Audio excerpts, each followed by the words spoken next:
A raise? You should be grateful we even keep you. My wife's mother laughed during my review. The whole leadership team nodded in agreement. I stood up, placed an envelope on the table, and said, "Thank you for your time." 3 days later, when they opened it and saw where I was going.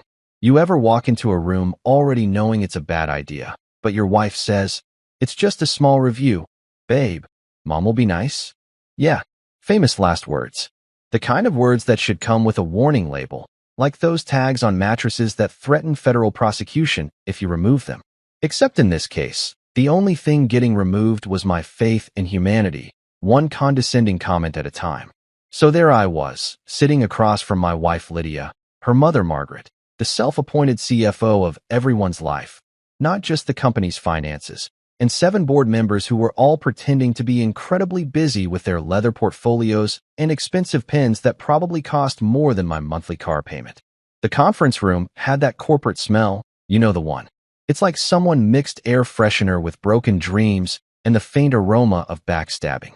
The kind of room where natural light goes to die, replaced by fluorescent bulbs that make everyone look like they're auditioning for a zombie movie. I'd worked 7 years at that company. 7 years. That's longer than most people keep their New Year's resolutions, longer than the average Hollywood marriage, and definitely longer than anyone should tolerate being treated like the office furniture. I'd saved 3 major contracts that were circling the drain faster than my will to live during Monday morning meetings. I'd improved production time by 40%. 40, which in corporate speak means I basically performed a miracle without the benefit of divine intervention or even a decent bonus. And once, just once, I fixed $1 million error before lunch. Not after a 3-day committee review, not after hiring expensive consultants, not after a company-wide prayer circle. Before lunch, I literally saved them $1 million and still had time to eat my sad desk sandwich.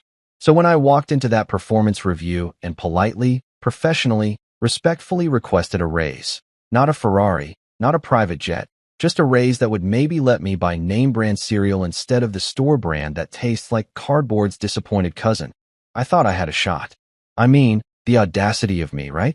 Thinking that 7 years of loyalty and measurable results might translate into something as crazy as fair compensation. Margaret looked at me like I'd just asked her to donate a kidney. Then she laughed. Not a polite chuckle, not a nervous giggle, but a full-on villain laugh that would have made cartoon bad guys jealous. The sound echoed off the glass table, so loud I swear the thing vibrated. I half expected the windows to crack and birds to fall out of the sky. It was the kind of laugh that says, "You absolute fool, did you really think you mattered here?" "A raise," she said, wiping tears from her eyes like I'd just told the funniest joke at the comedy club. "You should be grateful we even keep you." She emphasized the word keep, like I was a stray dog they'd charitably allowed to sleep in the garage.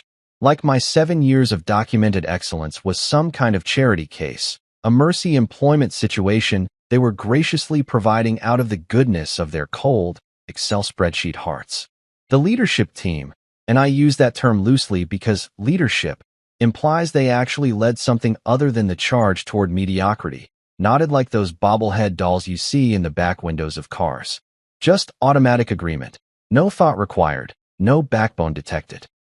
They sat there in their expensive suits that probably cost more than my requested raise, nodding along to Margaret's dismissal of my worth like it was the most reasonable thing they'd heard all week. Not one of them spoke up. Not one mentioned the contracts I saved. Not one acknowledged the 40% efficiency improvement that made their quarterly reports look good enough to frame. I smiled. But here's the thing about smiles. They're not all created equal. There's the happy smile, the nervous smile, the "I'm being polite but dying inside" smile that everyone perfects by their 3rd retail job. And then there's the smile I gave them. The dangerously calm kind. The kind that should come with its own warning system, like tornado sirens or that beeping noise trucks make when they're backing up. It was the smile of someone who'd just made a decision, and not the kind of decision that involves choosing between chicken or fish at a wedding. "Noted," I said, my voice so level it could have been used for construction purposes. I reached into my bag, pulled out an envelope, crisp, white, professional, the kind you use for important documents or letters to Santa when you're really serious about that Red Ryder BB gun, and slid it onto that glass table.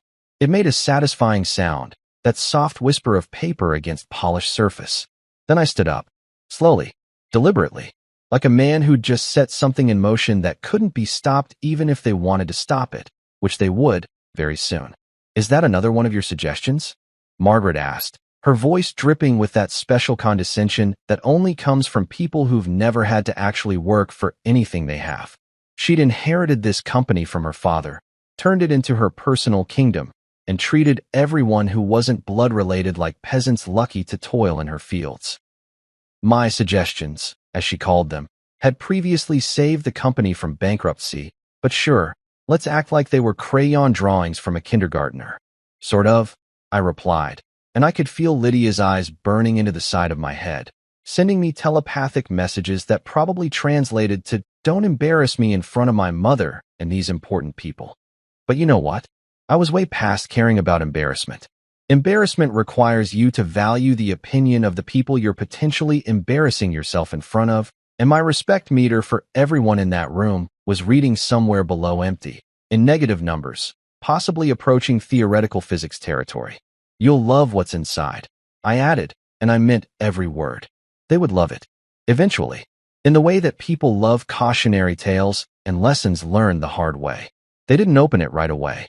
Too busy exchanging confused glances, probably wondering if I'd finally snapped and filled the envelope with glitter or anthrax or a strongly worded letter about their parking space assignments. Margaret waved her hand dismissively, like she was shooing away a fly, and went back to her notes about quarterly projections and synergy and whatever other corporate buzzwords were trending that week. 3 days later, that envelope caused more chaos than a cat in a boardroom. More chaos than a fire drill during a board meeting. More chaos than someone announcing there's no more coffee in the break room on a Monday morning. Because inside that envelope wasn't anger or threats or dramatic declarations. It was something far more powerful in the corporate world. It was consequence, professionally packaged and formally delivered. It was the sound of dominoes starting to fall, set in motion by a man who'd finally realized that sometimes the best way to win a rigged game is to stop playing by their rules and start playing by yours. When I first joined that company, I thought I'd married into opportunity. You know, the American dream and all that jazz. Work hard, marry well, climb the ladder, retire with a boat you'll use twice before realizing you hate the ocean. I had visions of being the brilliant engineer who impressed everyone with innovation and skill, eventually earning respect through sheer competence. Turns out, I married into management by family drama, which is less like climbing a corporate ladder and more like being trapped in a never-ending episode of a reality show where everyone's related and nobody gets voted off the island. Margaret ran finances with an iron fist wrapped in a Chanel scarf. My wife Lydia was HR, which sounds professional until you realize that every single workplace argument, every tiny disagreement, every moment of justified frustration ended with the same refrain. "Honey, Mom says you're being emotional again." Not, "Let's discuss this professionally." Not, "What's your perspective?" But a straight-up dismissal of my concerns as if having feelings about being treated like garbage was somehow a character flaw. Like I was the problem for noticing I was being disrespected, not them for actually disrespecting me. Still, I was grateful for the job. At least, that's what I kept telling myself every morning when I'd pull into that parking lot, staring at the building like a prison I'd voluntarily walked into. I genuinely was thankful at first, back when I was young and stupid and believed that hard work actually mattered more than last names. I'd just finished my engineering degree, Lydia and I were newlyweds, and Margaret offered me a position in her company with what seemed like genuine enthusiasm. "We need fresh minds," she'd said, shaking my hand with a smile that I now recognize as the same smile a spider probably gives a fly. "Someone with your technical skills could really make a difference here." And I did make a difference. I designed the calibration systems that made their production line faster, smoother, and more accurate than their competitors. I'm talking real innovation here, not just tweaking existing processes or slapping a fresh coat of paint on outdated equipment. I completely reimagined how their machines communicated with each other, created feedback loops that caught errors before they became expensive problems, and developed a monitoring system that predicted maintenance needs before equipment failed. It was the kind of work that engineering journals write articles about, the kind of stuff that companies patent and brag about at industry conferences. Every success? Branded Margaret's cost efficiency model. Every single one. I'd spend months developing a solution, testing it, implementing it, training the staff, and then watch as Margaret stood in front of investors and board members taking credit like she'd personally soldered the circuits and written the code. My cost efficiency model has revolutionized our production capabilities, she'd say, gesturing at PowerPoint slides filled with my work, my diagrams, my innovations. My name would appear maybe once, buried in slide 17 of a 20-slide presentation, listed under team contributors, alongside people who'd literally done nothing but attend meetings and nod. Every failure? Greg, you should have double-checked that. It didn't matter if the failure was because Margaret cut the budget I'd requested, or because Brian from marketing promised features to clients that I'd explicitly said were impossible with our current timeline, or because someone in purchasing bought cheaper components than I'd specified. Somehow, some way, when things went wrong, my name was first on the blame list. Margaret had a special talent for memory-selective accountability, taking credit when things worked and distributing blame when they didn't, like some kind of corporate Robin Hood, except instead of stealing from the rich to give to the poor, she was stealing credit from the competent to give to the incompetent. I wasn't mad. I was patient. At least that's what I told myself while gritting my teeth through another meeting where my ideas were dismissed when I said them, and then praised when Brian repeated them verbatim 5 minutes later. I was playing the long game, I thought, building a reputation slowly but surely, documenting everything, keeping my head down and my work quality up. Until that review day. That day, Patience packed its bags, called an Uber, and left without saying goodbye. Patience looked at the situation, looked at me, shook its head, and said, "Man, I can't watch this anymore. You're on your own." Because here's what 7 years of being the underestimated son-in-law taught me. It doesn't matter how good you are if the people evaluating you have already decided you're not family in the way that counts. I was family enough to be invited to Thanksgiving dinners where I'd have to listen to Margaret's stories about building this company from the ground up, conveniently forgetting that she'd inherited it from her father with an established client base and zero debt. I was family enough to be expected at every company function, every charity event, every tedious golf outing where middle-aged men in polo shirts talked about their portfolios and boat maintenance. But I wasn't family enough to be valued. I wasn't family enough to be heard. I wasn't family enough to deserve fair compensation for measurable, documented, revolutionary contributions to their bottom line. The really messed up part? I kept thinking it would change. That's the trap, right? You invest so much time, so much energy, so much of yourself into something that you start believing the sunk cost fallacy, like it's a religious doctrine. I've already put in 7 years. Surely if I just work a little harder, stay a little later, save one more contract, prevent one more disaster, they'll finally see my worth. It's like being in a bad relationship where you keep thinking the other person will change if you just love them hard enough, try enough, sacrifice enough of yourself on the altar of their indifference. Lydia would tell me I was being paranoid when I'd mention feeling undervalued. "You're too sensitive," she'd say, not looking up from her phone. "Mom's under a lot of stress. The board expects results. You can't take everything so personally." But here's the thing about taking things personally. When someone's personally disrespecting you, personally underpaying you, personally taking credit for your personal work, it's actually appropriate to take it personally. That's not being sensitive, that's being conscious. I should have seen it coming, honestly. All the signs were there from day one. I just chose to ignore them because I was in love and optimistic and stupid in that special way that only your 20s allow. Like that time in my second year when I saved the Patterson contract, a $3 million deal that was about to walk because our delivery timeline was impossible with current production speeds. I worked 70-hour weeks for 2 months straight, redesigned the entire workflow, and delivered 2 weeks early. Margaret gave me a $50 gift card to Olive Garden and told me, "This is what team players do." A $50 gift card for saving a $3 million contract. I could have bought more respect at a dollar store, but I kept showing up, kept innovating, kept hoping.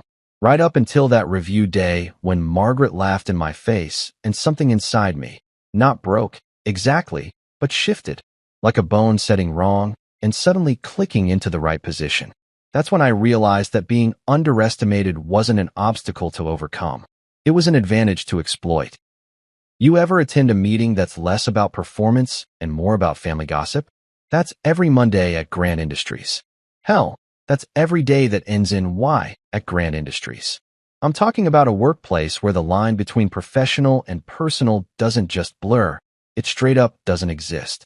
It packed its bags and moved to Canada where it could live in peace, far away from the dysfunction that masqueraded as corporate culture in that godforsaken building. Margaret treated the boardroom like her living room. And I don't mean that in a cute, we're all family here kind of way that some companies try to sell you on while simultaneously denying your vacation requests. I mean, she literally conducted business meetings like she was hosting a book club for judgmental suburban moms who'd had too much wine and not enough therapy. She'd sip chamomile tea, always chamomile, always in this fancy porcelain cup that probably cost more than my first car, while criticizing everyone's posture, tone of voice, choice of tie, and general existence. Greg, slouching communicates weakness. No wonder suppliers negotiate with you so aggressively, she'd say, peering at me over her reading glasses like a disappointed schoolteacher who'd caught me passing notes in class. Never mind that those suppliers negotiated aggressively, because I'd saved the company 17% on materials costs by actually doing my homework and finding better vendors. Never mind that my so-called slouching was actually just my spine trying to escape my body after sitting through another 3-hour meeting that could have been an email. No, clearly the problem was my posture, not her complete inability to acknowledge competence when it was sitting right in front of her with excellent PowerPoint presentations and documented results. The Monday meetings were something special, though. Picture this.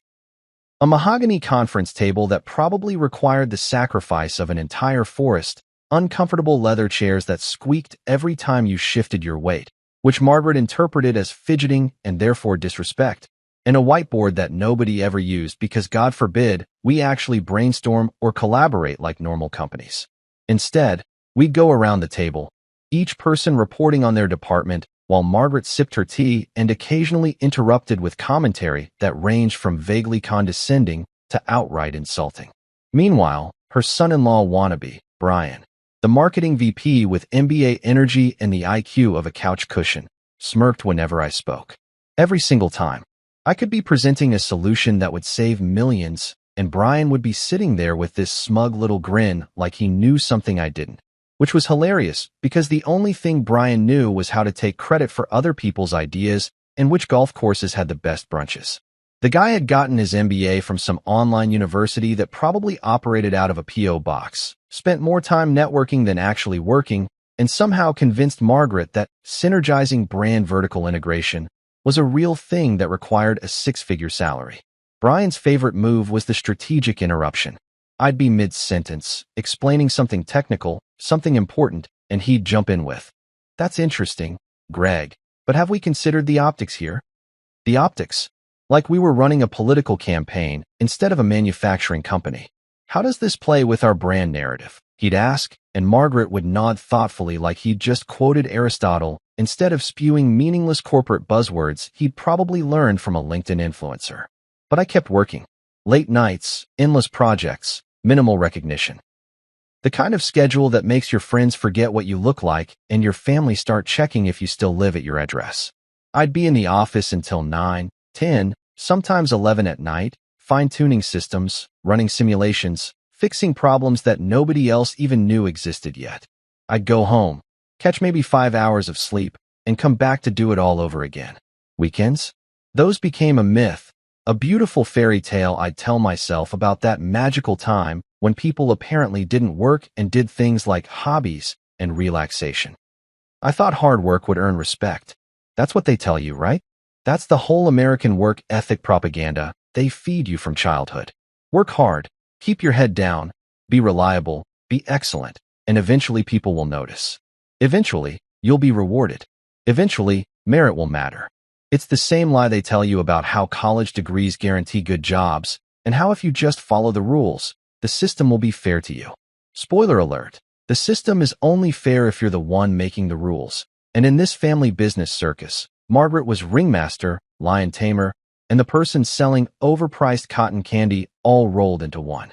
Spoiler, hard work only earns you more work, and new insults delivered with spreadsheets. That's the secret they don't tell you in those motivational posters with eagles and mountains and words like persistence in dramatic fonts.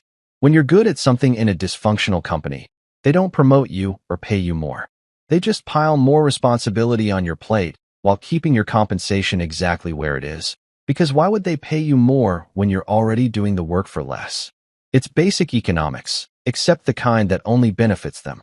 Every time I solved a problem, I get 2 more problems assigned to me. Fixed the calibration issue? Great. Now you're in charge of quality control too. Streamlined the production schedule? Fantastic. Now you can also manage the inventory system. Saved a major client relationship? Wonderful. Here's 3 more difficult clients that nobody else wants to deal with. It was like that Greek myth about the guy pushing the boulder up the hill, except instead of a boulder, it was an ever-growing pile of responsibilities, and instead of a hill, it was Margaret's impossible expectations, and instead of being punished by the gods, I was being punished by my mother-in-law who thought nepotism was a business strategy. The worst part wasn't even the work or the lack of recognition. It was the gaslighting, that special kind of crazy-making where they dismiss your concerns, undervalue your contributions, and then act shocked, when you weren't enthusiastically grateful for the opportunity to be exploited. We're giving you valuable experience, Margaret would say when I'd hint at wanting fair compensation. You should see this as an investment in your future. Lady, the only future I'm investing in is yours, and the returns are looking pretty dismal from where I'm sitting with my 7-year-old laptop and denied expense reports. Brian would chime in with his wisdom too. Greg, you've got to think long-term. Play the game. Rome wasn't built in a day. Rome also wasn't built by people working for peanuts while someone else's name went on the buildings. But apparently, historical accuracy wasn't Brian's strong suit. Neither was self-awareness, basic human decency, or understanding that playing the game is a lot easier when your mother-in-law owns the board. So yeah, I kept working. I kept showing up. I kept performing miracles on a tight budget with limited resources and even less appreciation. Right up until I didn't. Right up until that performance review, when something inside me finally said, you know what? This circus doesn't need me. Let's see how they do without a safety net. I'd spent 6 years saving that company millions.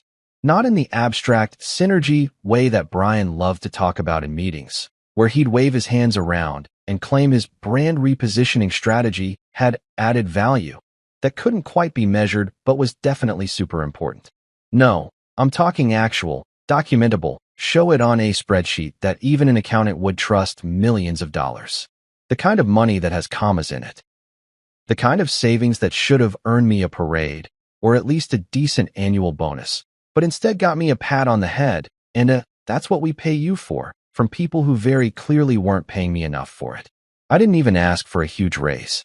Let me be crystal clear about this because I don't want you thinking I walked in there demanding a corner office and a company yacht. I did my research like a responsible adult. I looked at industry standards, checked what engineers with my experience and track record were making at comparable companies, even factored in the family business discount, where you supposedly make slightly less in exchange for job security and a friendly environment. Then I calculated a number that was fair, not generous, not extravagant, just fair. Market value. The kind of salary that would let me maybe take a vacation without checking my bank account every 30 seconds, or buy the good coffee instead of the store brand that tastes like someone filtered it through old gym socks. Margaret's response. Well, you already know about the laugh that could have registered on the Richter scale. But what came after was somehow even worse. She leaned back in her chair, that big executive chair that probably cost more than 3 months of my salary, and looked at me with this expression that I can only describe as amused contempt. Like I was a toddler who just asked if I could drive the car. Cute, but delusional. If you want extraordinary pay, show extraordinary results, she said, her voice dripping with that special kind of condescension that wealthy people reserve for explaining basic concepts to people they consider beneath them. She said it slowly, carefully, like she was speaking to someone who might not understand big words. Like she was doing me a favor by explaining how the world works to my poor, confused brain. Ma'am, I literally made your company extraordinary. I wanted to scream it, tattoo it on my forehead, project it onto the side of the building in letters visible from space. I took your mediocre, struggling, barely keeping up with competitors' manufacturing operation and turned it into something that industry publications wrote articles about. I created systems that your competitors tried to copy. I saved contracts that your previous engineers said were impossible to fulfill. I fixed problems that nobody even knew existed until they would have exploded into six-figure disasters. The Patterson contract? Saved it. $3 million that was walking out the door until I redesigned the entire production workflow in 60 days. The Meridian calibration crisis? Solved it. They were threatening legal action for defective equipment until I figured out the problem was in the sensor array configuration, not the equipment itself. Fixed it over a weekend, saved the company from a lawsuit that would have cost more than my lifetime salary. The production line efficiency improvements? Implemented them across all 3 facilities, resulting in a 40% increase in output without adding a single new piece of equipment or hiring additional staff. 40%. That's not just extraordinary, that's borderline miraculous. That's the kind of improvement that CEOs put in their memoirs and business schools turn into case studies. But sure, tell me about extraordinary results, Margaret. Please, enlighten me about what constitutes achievement in your world, because apparently saving your company multiple millions of dollars annually doesn't meet the threshold. What do I need to do? Cure cancer? Achieve world peace? Turn water into wine? Because I'm fresh out of miracles that you'll actually acknowledge. The board chuckled. That's what really killed me. Not even full laughs, just these polite little chuckles like Margaret had made a clever joke at a dinner party. These people, these supposedly professional business people who were supposed to be evaluating performance objectively, just sat there and chuckled while my contributions were dismissed and my worth was casually degraded. They shuffled their papers, adjusted their expensive watches, and nodded along like this was perfectly reasonable. Not one of them spoke up. Not one of them said, "Actually, Greg has a point. His results have been exceptional." Not one of them had the spine to acknowledge reality when it contradicted Margaret's narrative. Lydia gave me that "don't embarrass me" glare from across the table. I knew that look intimately by this point. I'd seen it at family dinners when I'd questioned Margaret's business decisions, at company parties when I'd had the audacity to correct factual errors about my own projects, at charity events when I'd failed to laugh enthusiastically enough at her husband's terrible jokes. It was a look that said, "You're making this difficult. Just smile and nod. Accept your place. Stop rocking the boat." A look that chose family loyalty over basic fairness, that prioritized not making waves over standing up for what was right. I took a deep breath, looked at the projector screen full of my achievements, every single one credited to team effort, or company initiative, or Margaret's personal leadership, and realized I was done performing for free. Not just done with this particular conversation or this particular meeting, but done. Capital D, underlined, highlighted, said in bold font done. I was done being the talented employee who made everyone else look good. Done being the safety net that caught every problem before it became a disaster while someone else took bows. Done being gaslit into thinking that wanting fair compensation for exceptional work was somehow greedy or entitled. The projector screen was still showing my presentation. The one I'd carefully prepared with charts and graphs and documentation of every major contribution I'd made over the past 6 years. I'd spent hours on it, cross-referencing dates, calculating exact dollar amounts saved, gathering testimonials from clients and vendors. I'd even included comparisons to industry benchmarks, showing not just that my work was good, but that it was significantly above standard. It was airtight, undeniable, the kind of evidence that would hold up in any reasonable evaluation. But this wasn't a reasonable evaluation. This was a family protecting its territory, a power structure maintaining itself, a system designed to extract value from people like me while keeping us grateful for the opportunity to be exploited. And I finally understood that no amount of evidence, no degree of excellence, no quantity of saved millions was ever going to change that fundamental dynamic. That's when I planned the envelope. My calm revenge, no shouting, no drama, no burning bridges with dramatic speeches or thrown staplers. Just paper with consequences. Just documentation. Just the professional, formal, legally binding representation of a decision I should have made years ago. I'd spent 6 years playing by their rules, being patient, being professional, being the bigger person. Now it was time to play by different rules. Mine. The next morning, I walked into their meeting uninvited. Let me tell you, There's a special kind of power that comes from walking into a room where you're not supposed to be, where everyone's sitting there expecting their usual boring agenda, and you just stroll in like you own the place. Which, technically, I didn't own the place. Margaret made sure everyone knew exactly who owned the place at least 3 times per conversation. But in that moment, I felt like I owned something way more valuable than the company. I owned my dignity, and I was about to cash that check. Same people sitting around that same ridiculous mahogany table that probably required the death of a tree older than the Constitution. Same smug smiles plastered on faces that had never known a day of real work in their lives. Margaret at the head of the table, naturally, because God forbid she sit anywhere that didn't scream, "I'm in charge here." Brian to her right, probably mid-sentence about some meaningless marketing metrics that he'd pull out of thin air and present as gospel. The board members scattered around, looking important while contributing nothing, which was pretty much their primary job function. They all looked up when I walked in. You know that moment in a movie when the music stops and everyone freezes? It was like that, except instead of dramatic orchestral silence, it was just the awkward sound of Brian's voice trailing off mid-buzzword and the confused shuffling of papers. Margaret's teacup paused halfway to her lips. Someone's pen stopped clicking. Even the air conditioning seemed to hold its breath. "Greg, we're in the middle of something," Margaret said, using that tone that mothers use when their toddler interrupts an adult conversation. Not now, sweetie. The grown-ups are talking," voice that somehow managed to be both dismissive and patronizing at the same time. She didn't even put down her teacup, just held it there, waiting for me to apologize and scurry back out like a well-trained puppy who'd wandered into the wrong room. "I know," I replied, and I could see her eyebrow twitch.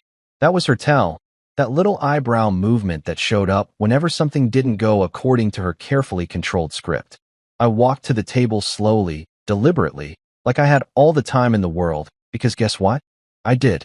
For the first time in 6 years, I wasn't rushing to meet someone else's deadline or scrambling to solve someone else's emergency. I was operating on my own timeline now. I reached into my jacket pocket. And I swear Brian flinched a little, like I might pull out a weapon or a lawsuit or maybe just a list of all the stupid things he'd said in meetings over the years, and pulled out the envelope. Crisp, white, professional, with the company name typed neatly on the front.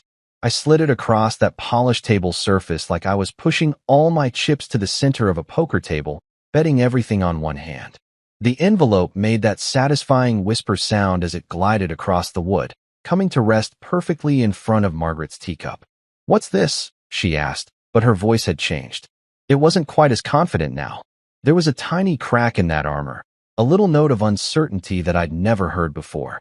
She stared at the envelope like it might contain anthrax or legal documents or, worst of all, something that might actually require her to acknowledge reality. "Something that'll make next quarter very interesting," I said, and I let that sentence hang in the air like smoke from an extinguished candle. I didn't elaborate, didn't explain, didn't justify or defend or provide context the way I'd been trained to do over 6 years of explaining myself to people who never listened anyway. I just let those words sit there, loaded with implications and possibilities, and the kind of vague threat that's somehow more unsettling than a specific one. Then I walked out. No dramatic music, although if my life had a soundtrack, this would have been the moment for something epic. No door slam, even though, man, I wanted to slam that door so hard the building would shake. But that would have been emotional, and the beautiful thing about what I was doing was how completely calm and professional it was. I was giving them exactly what they'd always demanded from me. Unemotional, businesslike, efficient, while simultaneously detonating a bomb under their comfortable little world. I walked out quietly, pulling the door closed behind me with a gentle click, and I started humming "Take This Job and Shove It" under my breath. The Johnny Paycheck version, not some sanitized cover. The real deal, the working man's anthem, the song that perfectly captured what every exploited employee has wanted to say to their boss since the invention of terrible jobs. I hummed it all the way down the hallway, past my now former office, past the break room where I'd eaten 1,000 sad lunches, past the bathrooms where I'd occasionally hidden for 5 minutes just to get some peace. The receptionist, sweet girl named Amanda who always remembered to save me the good donuts when they ordered breakfast, looked up as I walked past. "Leaving early, Greg?" she asked, smiling like it was just another normal day. Something like that, I told her, and I meant it in ways she couldn't possibly understand yet. You take care of yourself, Amanda. You deserve better than this place. Her smile faltered a little, confused, but I kept walking. Out through the lobby with its pretentious modern art that Margaret had commissioned from some artist friend of hers who charged 5 figures for paintings that looked like a toddler's finger painting project. Out through those glass doors that I'd walked through so many mornings feeling tired and unappreciated. Out into the parking lot where my car, nothing fancy, just reliable transportation that I'd bought used and maintained myself because my salary didn't exactly allow for luxury vehicles, was waiting like a getaway car. I sat in the driver's seat for a moment, not starting the engine, just breathing. My hands weren't shaking. My heart wasn't racing. I felt calm in a way I hadn't felt in years, like I'd been holding my breath underwater for so long that I'd forgotten what air tasted like, and I'd just broken the surface. This wasn't panic or anger or fear. This was clarity. They didn't open the envelope immediately. Because arrogance and curiosity have terrible timing, and Margaret's arrogance was legendary. I could picture her in there, finishing her tea, probably making some dismissive comment about Greg being dramatic again, setting the envelope aside while they returned to whatever meaningless agenda item they'd been discussing. Maybe Brian made a joke. Maybe someone suggested they should read it. Maybe Margaret waved them off with that imperious hand gesture she loved, the one that said, "I'll deal with this when I feel like it, and I don't feel like it right now." She'd open it eventually, though, probably later that afternoon, or maybe the next morning, when her curiosity finally overpowered her need to demonstrate that she wasn't concerned about anything her son-in-law might do. She'd open it with her letter opener, the fancy one that was probably a gift from some vendor trying to kiss up, expecting my resignation letter and maybe some bitter complaints that she could laugh about with the board. What she'd find instead would be so much better than that. So much worse for her, so much better for me. Because that envelope didn't just contain my resignation. It contained the sound of chickens coming home to roost, karma catching up with a first-class ticket, consequences arriving with express delivery. But I wasn't there to see her face when she opened it. And honestly, that was fine. Some pleasures you don't need to witness directly. Some satisfaction comes from just knowing it's happening somewhere, even if you're not in the room to see it. I started my car and drove away, still humming. 3 days later, my phone nearly exploded. I'm not being dramatic here. I mean, my phone literally started vibrating so continuously that it scooted itself across my kitchen counter like it was trying to escape the sheer volume of incoming panic. Calls, texts, voicemails, emails, LinkedIn messages, even a Facebook message request from Brian, which was hilarious because I'd never accepted his friend request in the first place. The man couldn't take a hint even when it was delivered via social media rejection. It started early, 7 in the morning, which was way too early for anyone from Grant Industries to be functional given that most of them rolled into the office around 9:30 with their overpriced coffee and their complete lack of urgency. But there it was, my phone lighting up with the HR department's number, then Margaret's office line, then Lydia's cell, then numbers I didn't even recognize, which meant they were probably calling from personal phones because I'd been smart enough to block most of the company extensions after day 2 of radio silence. I let them ring. Every single one of them. I was sitting at my kitchen table in my pajama pants and a t-shirt that had a coffee stain from 2019, eating cereal that was probably 90% sugar, and watching my phone have a complete meltdown. It was therapeutic, honestly. 6 years of jumping every time they called, dropping everything to handle their emergencies, interrupting my dinners and weekends and sleep because something was always urgent in Margaret's world. Now I had nowhere to be, no crises to solve, and a bowl of artificially colored marshmallows masquerading as breakfast. Life was good. The voicemails started piling up. First one was from Sandra in HR, trying to sound professional and casual at the same time. "Hi Greg, just hoping to chat with you about some paperwork. Give me a call back when you get a chance." Like I'd quit via interpretive dance, and she wasn't sure if it counted. Second one was Margaret's assistant, Karen, who sounded slightly more stressed. "Mr. Bennett, Mrs. Grant would like to speak with you at your earliest convenience regarding your recent correspondence." Recent correspondence. Like I'd sent a thank you note, not a resignation letter. By voicemail number 7, they dropped the pretense entirely. Brian, sounding like he'd just realized his safety net had a giant hole in it. "Greg, Man, we need to talk. This is serious. Call me back ASAP. The desperation in his voice was chef's kiss perfect. This was the same guy who'd spent 6 years smirking at me across conference tables, and now he was NG me like we were buddies who just had a little misunderstanding. Lydia called 12 times before she finally left a voicemail, and when she did, it was that special combination of angry and panic that only wives can achieve when you've done something they didn't approve of but are starting to realize might have been justified. Greg, what the hell is going on? Mom is freaking out. The board is freaking out. You need to call me back right now and explain what you were thinking. Not, are you okay? Not, let's discuss this. Just straight to demanding explanations like I was the one who'd done something wrong by refusing to be exploited anymore. I finished my cereal, made another bowl, watched 3 YouTube videos about woodworking, which I'd never tried, but suddenly had time to consider as a hobby. My phone kept buzzing. I kept ignoring it. It was glorious. Around noon, I finally picked up. Not because I felt bad. I need to be clear about that. But because I wanted to hear it. I wanted to hear the panic in their voices when they realized that the guy they'd been taking for granted had actually been holding up the entire operation like Atlas. And now Atlas had shrugged so hard the whole world was tumbling. Greg, what's in that envelope? It was Margaret, and she'd apparently decided to skip the pleasantries and go straight to interrogation mode. Her voice had that tight quality that meant she was trying very hard not to lose her composure, which was rich coming from someone who'd laughed in my face 3 days ago. My resignation. And a transfer letter, I said, taking a sip of coffee.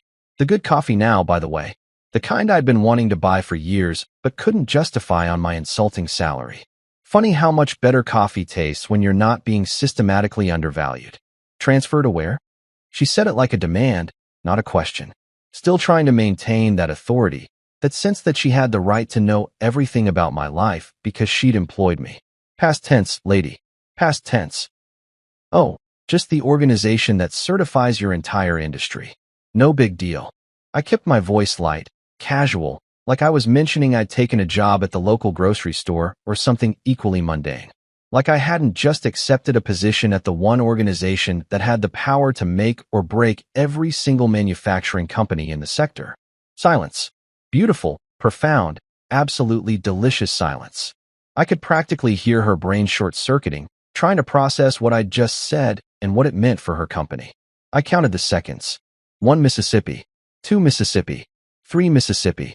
By 5 Mississippi, I heard her breathing change. Then panic. Real, genuine, can't hide it anymore panic. Turns out, the National Equipment Standards Authority, NESA for short, which everyone in the industry knew and either loved or feared depending on whether they were actually following regulations, had just hired me as their new chief compliance architect. It was a position they'd created specifically after reviewing my application and work history. A position that gave me the authority to rewrite industry standards, conduct compliance audits, and basically decide which companies got to keep their certifications and which ones got shut down for not meeting requirements. The interview process had been going on for 3 months. 3 months of phone calls I'd taken in my car during lunch breaks, of video interviews I'd done from home while Lydia was at her yoga class, of reference checks with people in the industry who actually appreciated my work and weren't related to Margaret. 3 months of preparing my exit strategy while still showing up every day to that office and doing my job with the same excellence they'd come to expect and completely fail to compensate. The offer letter had arrived 2 days before that performance review. Perfect timing, really. I'd been planning to give them one more chance, one more opportunity to do the right thing and actually value my contributions. And then Margaret laughed at me for asking for fair pay, and suddenly that offer letter transformed from interesting opportunity to divine intervention. Margaret suddenly found my phone number after 7 years of pretending I was still probationary. After 7 years of communicating through Lydia or her assistant, of treating me like I was too far down the organizational chart to deserve direct contact. Suddenly she had my number memorized and was calling me personally. Funny how that works. Funny how someone becomes worth speaking to directly the moment they're no longer available to be exploited. You can't do this, she said, and there it was, the desperation leaking through the authority. There's a conflict of interest here. Actually, Nessa's legal team cleared all of that before they made the offer. I disclosed my employment history fully and transparently. They were particularly interested in someone with intimate knowledge of industry practices. I paused for effect. Both the good practices and the less compliant ones. I could hear her breathing get faster. Greg, we need to discuss this. Come into the office. Let's talk about. I don't work there anymore, Margaret. I don't have to come into the office. I don't have to discuss anything. I resigned. It's over. Have a great day. And I hung up. Just pressed that little red button and ended the call, cutting off whatever manipulation or threat or desperate bargaining she was about to attempt. Then I silenced my phone, poured another cup of that excellent coffee, and started reviewing Nessa's current compliance standards. They had a lot of outdated protocols that needed updating. I had some ideas about that. At Nessa, I finally had an office with a door that locked and coffee that didn't taste like regret. Let me tell you, that alone was worth the career change. The coffee situation at Grant Industries had been dire. Some bulk-purchased generic brand that tasted like it had been filtered through an old gym sock and then left to age in a rusty thermos for 3 weeks. The kind of coffee that you only drank because you needed the caffeine to survive another meeting where Margaret took credit for your work. But at Nessa, they had an actual espresso machine. Like, a real one that cost more than my monthly salary at Grant Industries.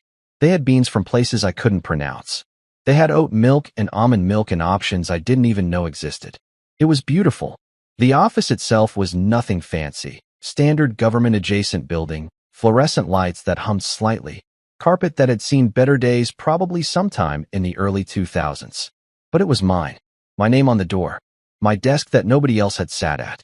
My filing cabinets that I got to organize however I wanted without someone telling me I was doing it wrong. And that lock on the door?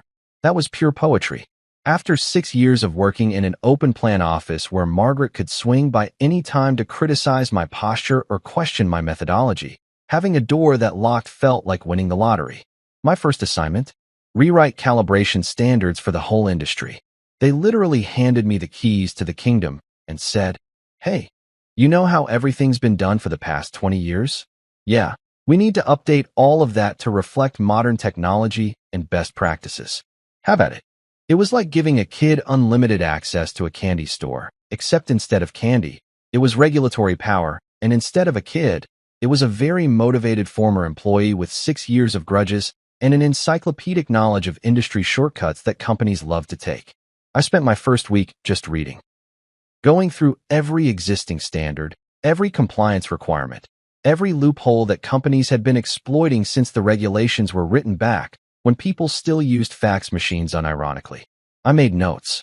Lots of notes. I cross-referenced with current technology. I consulted with other engineers who'd been frustrated by outdated standards that didn't reflect reality. I built a comprehensive framework for what modern compliance should actually look like. And then I started making a list of companies that would need to be audited under the new standards. Guess which company was first on that audit list? Go ahead, guess. I'll wait. Grant Industries. Right there at the top, highlighted in yellow, flagged for comprehensive review. Not because I was being petty. Okay, maybe 5% because I was being petty, but because they were genuinely one of the most visible companies in the sector, and if we were going to roll out new standards, we needed to audit the industry leaders first. That's just good regulatory policy. The fact that it also happened to be poetic justice was merely a happy coincidence that I smiled about every single morning during my excellent coffee. The audit notification went out on a Tuesday. Standard official letter, very professional, outlining the new compliance requirements and informing Grant Industries that they'd been selected for one of the first comprehensive audits under the updated framework. They had 60 days to prepare all documentation, provide access to facilities, and demonstrate compliance with the new standards. Very by the book. Very official. Very much going to be a nightmare for them because I knew exactly which corners they'd been cutting. When they saw the new compliance checklist, Margaret called me personally. Again, because apparently, my phone number was now permanently saved in her contacts under call when everything is on fire. I let it go to voicemail the first 3 times because I was in a meeting about regulatory enforcement procedures, and also because making her wait was satisfying in ways that therapy could never achieve. When I finally called her back, during business hours, very professional, from my office with the door locked, she didn't even bother with hello. "You're targeting us." Her voice was shrill, accusatory, like I'd personally keyed her car or kidnapped her dog. This audit is retaliation. This is personal. You can't do this. I leaned back in my chair, my comfortable office chair that didn't squeak like the garbage furniture at Grand Industries, and smiled at the ceiling. No, ma'am. I'm just making excellence mandatory. Don't you ma'am me, Greg. You know exactly what you're doing. These standards are impossible to meet. They're really not, I said calmly. They're actually quite reasonable. They just require companies to actually do what they've been claiming to do for years. You know, things like regular equipment calibration, accurate quality control documentation, transparent reporting of defects. Basic stuff. Basic. She was practically sputtering now. You're requiring recertification of every piece of equipment. Full traceability documentation. Third-party verification. Do you know how expensive that is? About as expensive as doing things right the first time, I imagine. I was enjoying this way too much. Look, Margaret, these standards apply to every company in the industry. You're not being singled out. If anything, you should have an advantage. You've got all those years of Margaret's cost efficiency models to fall back on, right? All those innovations that were definitely real and definitely documented properly. The silence on the other end was loud enough to hear. Because here's the thing about taking credit for other people's work. Eventually, someone might ask you to prove you actually did it. And when all the real documentation has someone else's name on it, that becomes awkward real fast. This is unethical, she finally said, but her voice had lost that aggressive edge. Now she just sounded tired. You worked for us. You have insider knowledge. This is a conflict of interest. Already cleared by Nessa's ethics board, legal department, and my direct supervisor. I replied cheerfully. I disclosed everything. They were actually impressed by my familiarity with industry practices, said it made me uniquely qualified to identify areas where standards needed strengthening. Turns out, knowing where all the bodies are buried makes you excellent at writing regulations. Greg, please. And there it was, the begging. After 6 years of condescension, dismissal, and that laugh that still echoed in my nightmares, Margaret was actually begging. We can work something out. Come back to the company. We'll give you that raise. We'll make you VP of engineering. You'll do nothing. I interrupted, my voice still pleasant but firm. Because I don't work for you anymore. I work for an organization that ensures companies like yours actually maintain the standards they claim to uphold. The audit is scheduled for 6 weeks from now. I suggest you use that time wisely. Review the checklist. Gather your documentation. Make sure everything is actually compliant and not just compliant-ish. But have a great day, Margaret. Oh, and make sure your calibration certificates are current. We'll be checking those very carefully. I hung up before she could respond. Funny thing about karma, it doesn't knock politely and wait for you to answer. It doesn't send a courtesy email or schedule a meeting at your convenience. It just shows up, walks right in, sits down at the head of the table, and starts asking questions you really don't want to answer. Karma doesn't care about your excuses or your family connections or how many board members nod along with your nonsense. Karma emails. Karma audits. Karma has a comprehensive checklist and 60 days notice. And sometimes, if you're really lucky, Karma has excellent coffee and an office with a door that locks. Grand Industries failed their certification audit spectacularly. And when I say spectacularly, I mean it was the kind of failure that would be studied in business school case studies for years to come. The kind of failure that makes industry publications send reporters. The kind of failure that's so complete, so thorough, so absolutely comprehensive that it's almost impressive in its scope. If failing audits was an Olympic sport, Grand Industries would have taken home the gold medal, the silver medal, and probably would have been caught cheating to get the bronze too. The audit team showed up on schedule. 3 auditors, all professionals I'd trained personally on the new standards, all armed with clipboards, tablets, and the kind of polite skepticism that comes from years of catching companies trying to fake their way through inspections. They weren't there to bust anyone specifically. They were just there to verify compliance. If Grand Industries had actually been doing what they claimed to be doing for the past decade, it would have been a routine audit. Tedious, sure. Time-consuming, absolutely. But passable. They weren't passable. The auditors found outdated systems everywhere. Equipment that was supposed to be calibrated quarterly, last calibrated 18 months ago, and the documentation had been clearly backdated because whoever forged the signatures didn't realize the inspector whose name they used had retired 2 years before the supposed calibration date. That's the thing about lying. You've got to be good at it, and you've got to keep track of your lies. Margaret's team was neither good at it nor organized enough to maintain the fiction. They found false reports stacked in filing cabinets like archaeological layers of deception. Quality control tests that had never been run but had passing grades documented. Safety inspections that claimed to have been conducted on equipment that had been sold 6 months before the supposed inspection date. It was like someone had played a game of how many violations can we commit and decided to go for the high score. Expired quality tests were everywhere. And I mean expired by years, not weeks. They had certificates on the wall from 2019 that were supposed to be renewed annually. They had documentation referencing standards that NESA had retired in 2021. They had training certifications for employees who didn't work there anymore, or in one beautiful case, for an employee who'd never existed.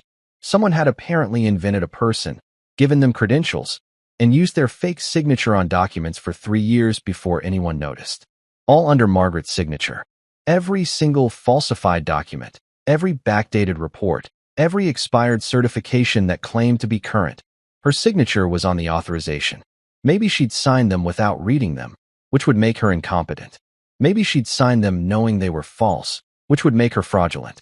Either way, her name was on everything, which in the regulatory world is all that matters. The buck stops where the signature sits, and her signature was everywhere like she'd been playing a game of corporate Mad Libs with compliance documents. They begged for an extension. Oh, they begged. First it was Margaret calling my boss. Not me. She'd learned that lesson. Asking for just a few more weeks to gather some paperwork that seems to have been misfiled. Then it was their corporate lawyers sending official letters about extenuating circumstances and good faith compliance efforts. Then it was board members reaching out to their contacts at NESA, trying to find someone who'd be willing to slow down the process, maybe lose some paperwork, perhaps misunderstand some regulations. But here's the beautiful thing about working for a regulatory agency with actual integrity. Nobody could intervene for them. NESA wasn't a family business where knowing the right person got you special treatment. It was a government-adjacent organization, with oversight committees and public accountability. Every decision was documented. Every extension request was reviewed by multiple people. Every attempt to curry favor or pull strings just generated more paperwork that made the whole situation look worse. I couldn't intervene, of course. Conflict of interest. I had to recuse myself from any direct decisions involving Grant Industries. I wasn't in the room when they discussed the audit results. I didn't participate in the certification review board meetings. I didn't touch any of the paperwork related to their case. I was completely, professionally, ethically separated from the entire process. But I did smile when NESA's report was published, public record, available to anyone who wanted to read it. And it recommended immediate leadership restructuring and comprehensive operational overhaul required before recertification can be considered. That's government speak for, your management is so incompetent that we can't trust anything you say until you fire everyone in charge and start over. It's the regulatory equivalent of a teacher telling your parents that you're not just failing, you're dragging down the entire class and maybe should repeat the grade at a different school where you can't contaminate anyone else with your failure. The report was 37 pages long. I didn't read it at work. That would have been inappropriate. But I definitely read it at home that night, sitting on my couch with a beer that I could now afford the good version of, and it was better than any thriller novel I'd ever picked up. Every page was another violation discovered, another falsified document exposed, another safety shortcut documented. It read like a greatest hits compilation of everything you're not supposed to do in manufacturing. A month later, the family empire was bleeding clients. Not slowly, not gradually, but hemorrhaging them like a severed artery. Because when your certification gets suspended, your clients can't legally use your equipment. And when clients can't use your equipment, they stop buying your equipment. And when they stop buying your equipment, they call your competitors who still have valid certifications and aren't currently under regulatory investigation. The Patterson contract? The $3 million one I'd saved back in my Grant Industries days? They jumped ship so fast they left skid marks. Called up their account manager, terminated the contract citing the compliance issues, and signed with Grant's biggest competitor within a week. Meridian? Gone. Henderson Manufacturing? Gone. Every major client that had options exercised those options and ran for the exits like the building was on fire. Which, metaphorically speaking, it was. The building was definitely on fire, and Margaret was standing in the middle of it insisting that everything was fine. This was all a misunderstanding. They'd clear this up in no time. Except it wasn't fine, it wasn't a misunderstanding, and no time was looking more like never with each passing day. Their stock price. They'd gone public 5 years ago. One of Margaret's brilliant moves to raise capital dropped 43% in 2 weeks. 43%. I watched it fall in real time on my phone during lunch breaks, and it was mesmerizing. Better than any reality TV show, more dramatic than any soap opera. Just this steady, relentless decline as investors realized that the company's foundation was built on falsified paperwork and Margaret's ego. Their new slogan could have been innovation pending, or maybe excellence sometime later. Or perhaps, we promise we'll actually do the things we said we were doing once we figure out how. They'd spent years marketing themselves as industry leaders, cutting-edge innovators, the gold standard of manufacturing excellence. Now they were the cautionary tale, the example of what happens when you prioritize image over substance, when you cut corners and hope nobody notices, when you build an empire on someone else's work and then laugh when they ask for recognition. The schadenfreude was real, folks. So very real. Desperate, Margaret filed a complaint against me. Because of course she did. When you've spent your entire career blaming other people for your problems, why stop now? When the walls are closing in and your empire is crumbling and your stock price is in free fall, the natural response isn't self-reflection or accountability. It's finding someone else to blame. And who better to blame than the son-in-law who dared to leave, who had the audacity to succeed somewhere else, who had the unmitigated gall to enforce the standards she'd been pretending to meet for years. The complaint was filed with Nessa's ethics board, copied to the Industry Regulatory Commission, and somehow also leaked to 3 different trade publications because Margaret had never met a problem she couldn't try to solve with public relations. The document was 12 pages long, 12 pages of accusations, insinuations, and legal language that basically boiled down to one claim. He used insider information to hurt us. Insider information, like knowing that companies should actually calibrate their equipment was some kind of trade secret. Like understanding that quality control reports should reflect actual tests performed was proprietary knowledge that I'd stolen. Like the expectation that certifications should be current and not expired was some kind of confidential business intelligence that I'd weaponized against my former employer. Ma'am, if competence is insider information, then guilty is charged. Lock me up and throw away the key for the crime of knowing how to do my job properly and expecting others to do the same. Arrest me for the heinous act of understanding industry regulations and believing they should be followed. Convict me for the terrible sin of thinking that when a company says they meet safety standards, they should actually meet safety standards instead of just saying they do while cutting every corner they can find and inventing new corners to cut. The complaint alleged that I designed the new standards specifically to target Grant Industries, that I'd used my knowledge of their internal processes to create requirements they couldn't meet, that I'd orchestrated the entire audit as a personal vendetta. It painted me as some kind of vengeful mastermind who'd spent months crafting elaborate regulatory traps, like I was a supervillain in a movie except instead of a death ray, my weapon was properly documented calibration procedures. The thing is, to believe Margaret's version of events, you'd have to believe that I'd somehow convinced Nessa to create a new position, hire me, let me rewrite industry-wide standards that would affect hundreds of companies and conduct audits that would be reviewed by multiple independent parties, all as part of an elaborate revenge plot against one company. You'd have to believe that dozens of engineers, regulators, and oversight committee members were all in on my personal grudge. You'd have to believe that the entire regulatory apparatus of a government-adjacent organization was actually just my personal vengeance machine. Or, alternatively, you could believe the simpler explanation, that Grant Industries had been cutting corners for years. I'd been covering for them while I worked there, and once I left, there was nobody competent enough to maintain the facade. Occam's razor, people. The simplest explanation is usually the correct one, and the simplest explanation here was that Margaret had been running a company on credit she didn't deserve, and the bill had finally come due. The NESA board reviewed every document and every single innovation I'd been denied credit for. That was the part Margaret hadn't considered when she filed her complaint. When you accuse someone of misconduct, you open up an investigation, and investigations look at everything. They don't just examine the allegations. They examine the context, the history, the relationship between the parties involved. So NESA's ethics board started pulling records. They looked at my personnel file from Grant Industries, which was a masterpiece of damning with faint praise and credit theft. They examined the patents and innovations that Grant Industries had filed over the past 7 years, every single one of which listed Margaret or the company itself as the inventor, despite the supporting documentation clearly showing my name all over the actual development work. They reviewed industry publications where Margaret had been quoted talking about her innovations using language and technical details she clearly didn't understand. They interviewed former colleagues who confirmed that yes, I'd been the actual brains behind most of Grant's recent success, and no, I'd never been properly credited or compensated for it. They talked to vendors and clients who remembered working with me specifically, who'd asked for me by name because they knew I was the one who actually understood the systems.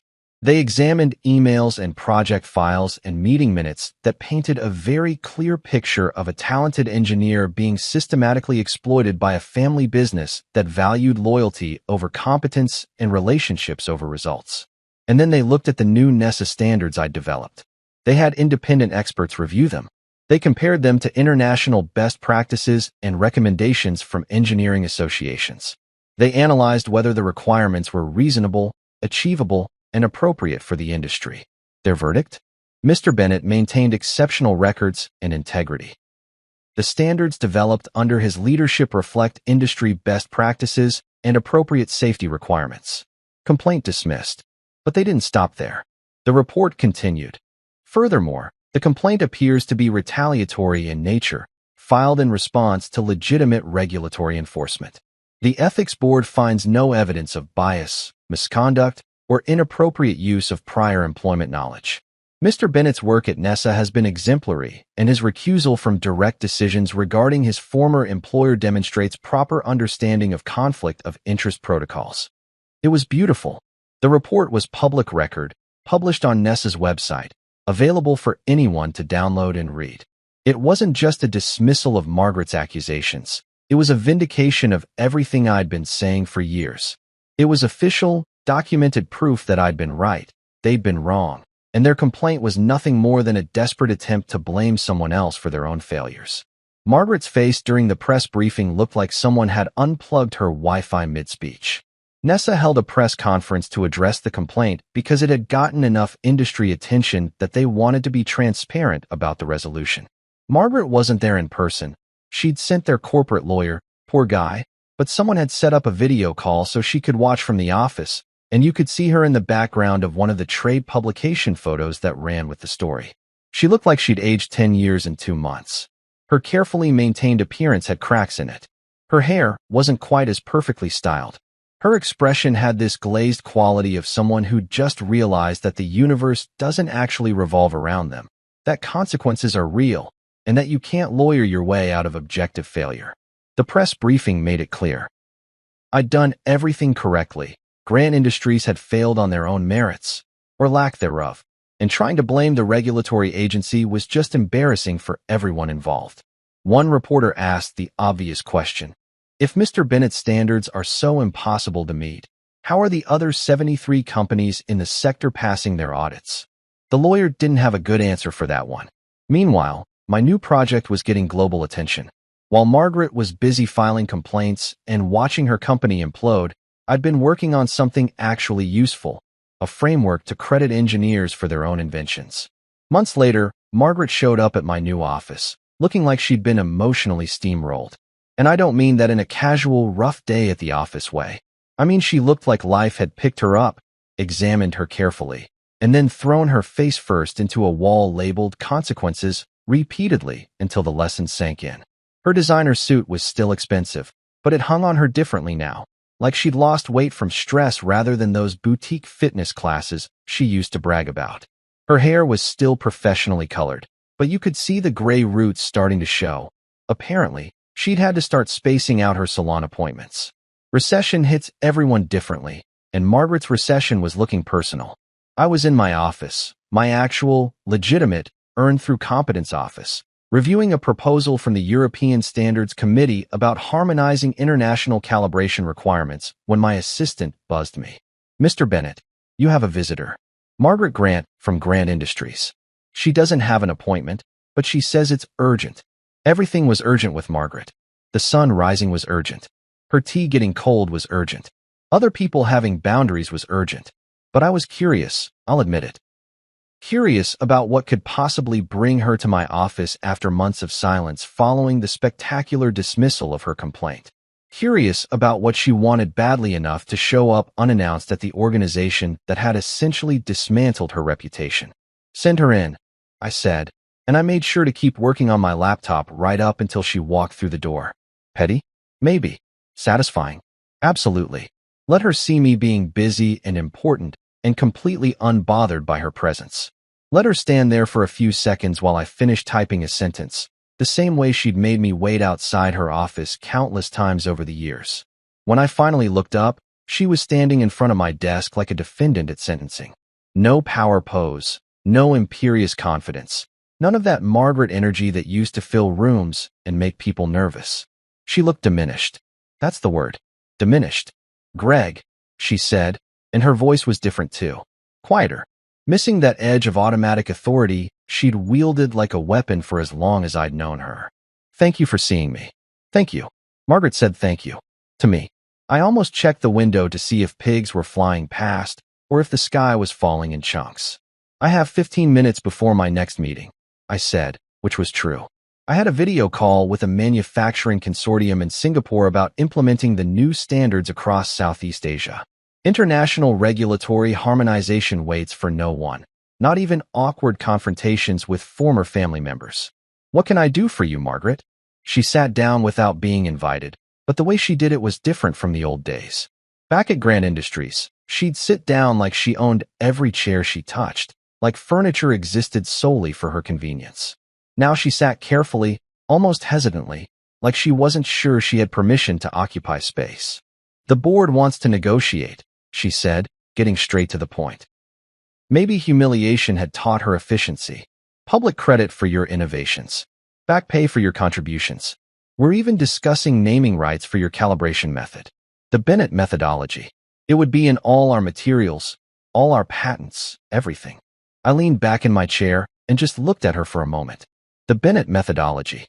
My name on the work I'd actually done, the innovations I'd actually created, the systems I'd actually designed. The thing I'd been asking for, begging for 6 years, and been told I was being entitled and ungrateful for wanting. Now they were offering it up like a gift, like they were doing me a favor by finally admitting the truth. "What else?" I asked, because there's always an else. People like Margaret don't show up offering amends unless there's something in it for them. "We want you to consult," she said, and there it was. "Help us meet the new standards. Redesign our systems. Your expertise could." I laughed. Not the polite chuckle you give when someone makes a moderately amusing joke, but a real, genuine laugh that came from somewhere deep in my chest. The kind of laugh that startled her, made her flinch back in her chair like I'd thrown something at her. "You want me to fix the mess you made by ignoring everything I told you for years? You want me to consult? At what rate, by the way? To implement the systems I designed years ago that you claimed credit for but apparently never actually understood? You want me to save you again, except this time you'll spell my name right in the acknowledgments. Greg, the company is in trouble." "The company's been in trouble since you started running it like your personal kingdom," I interrupted. "The difference is, now there's nobody covering for you.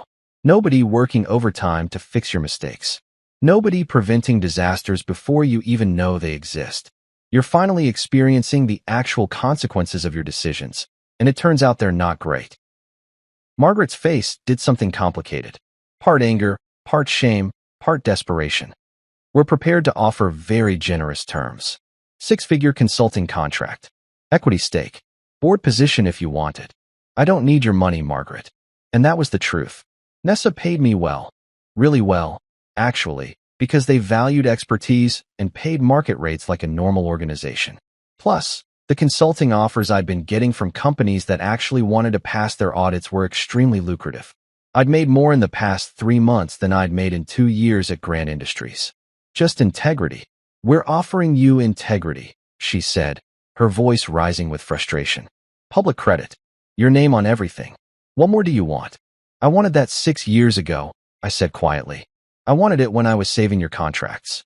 I wanted it when I was fixing your mistakes. I wanted it when I asked for a simple raise and you laughed in my face. You're not offering me integrity, Margaret. You're offering me damage control. There's a difference. She opened her mouth, closed it, opened it again like a fish trying to breathe on land. So that's it. You're just going to let the company fail. I'm not letting anything happen. The company's failing because you ran it poorly, lied about your capabilities, and built your success on someone else's work. That's not my responsibility to fix. That's yours. I glanced at my watch. And my meeting starts in 5 minutes, so unless there's something else. She stood up slowly, gathering her purse, and for a moment, she looked like she might say something else. Maybe an apology, maybe another plea, maybe even some recognition of what she'd done wrong. But in the end, she just nodded once and walked toward the door. Margaret, I called out, and she turned back, hope flickering across her face like maybe I'd changed my mind. For what it's worth. If you just valued people appropriately from the start, none of this would have happened. Something to think about. She left without responding. Eventually, their company did adopt my transparency framework, not because Margaret suddenly grew a conscience, but because the board forced it through after 3 more quarters of declining revenue and 2 executive departures. They went from mocking me for asking for a raise to printing my name on plaques that hung in their lobby. Grant Industries, utilizing the Bennett calibration methodology. I saw photos of it in a trade publication. The irony was delicious. Lydia divorced me 2 weeks after Margaret's visit to my office. Apparently, success isn't attractive when you can't control it. She wanted the struggling engineer she could manage, not the respected professional who'd built something independently. The divorce papers cited irreconcilable differences, which was lawyer speak for, you stopped letting me and my mother treat you like garbage. I sent her flowers after the papers were finalized. Yellow roses, which symbolize friendship and new beginnings. I wrote them off as a business expense. Closure counts as professional development, right? Now, whenever I see Grant Industries on a compliance form, and I see them regularly because they're on probationary certification status, which means extra monitoring and quarterly reviews, I smile. Not a vindictive smile, exactly. More like the satisfied smile you get when you see the universe working the way it's supposed to, when cause and effect line up properly, when people finally experience the logical consequences of their choices. Their motto now reads, raising standards. Some marketing consultant probably charged them $50,000 for that gem, completely oblivious to the irony. Or maybe perfectly aware of the irony and laughing all the way to the bank. Either way, it's printed on everything, their letterhead, their website, their trade show banners. Grant Industries, raising standards. How ironic. How perfectly, beautifully, magnificently ironic. Because the only raise I ever wanted, the only raise that actually mattered, was the one where I walked out with my dignity intact, where I stopped measuring my worth by their valuation and started measuring it by my own standards, where I raised my expectations for how I deserved to be treated and refused to accept anything less. That raise didn't come with a bigger paycheck from them. It came with self-respect, professional recognition, international consulting offers, and the deep satisfaction of watching karma work its magic in real time.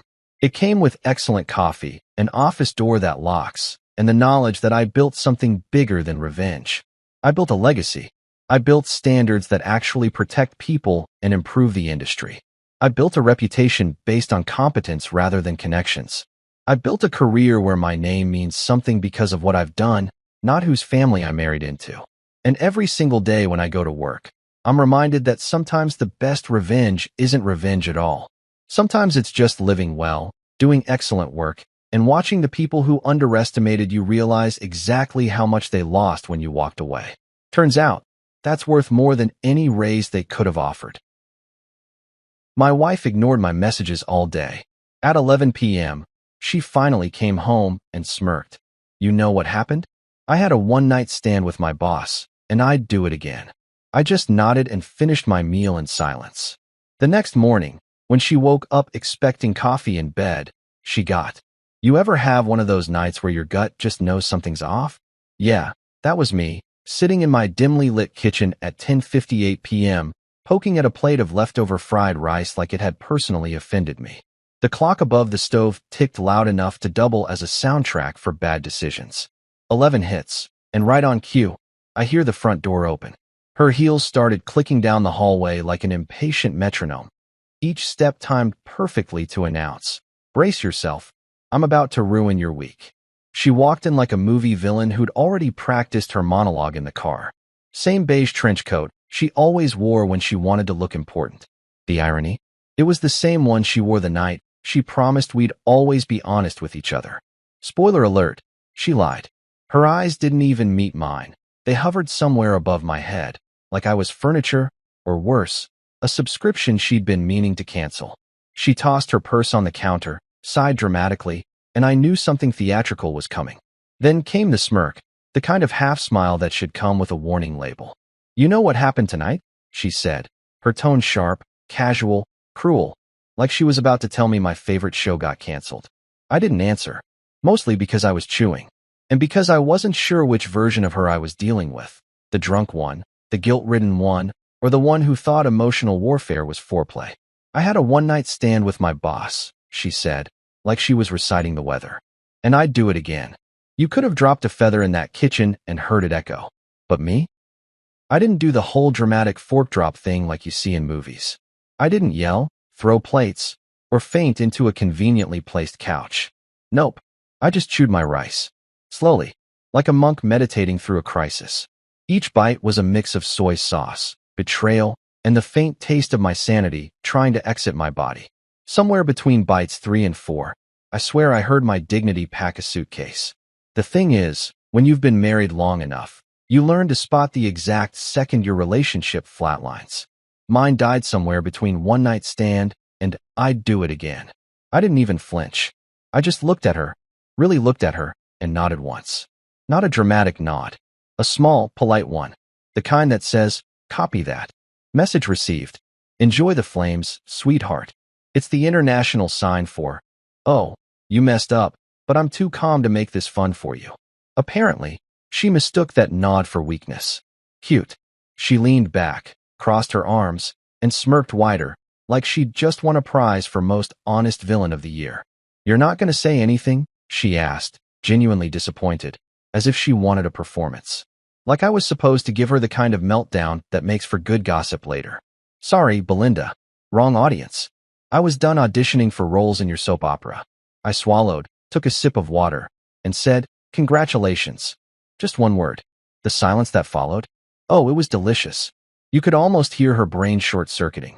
She blinked a few times, like she was trying to process whether I was being serious. I wasn't smiling, but I wasn't angry either. Just calm. Which, trust me, scared her more. Calm men are dangerous. They're the ones who start planning. Her jaw tightened. "You're not going to fight for me?" she said, her voice shaky, confused, maybe even a little scared.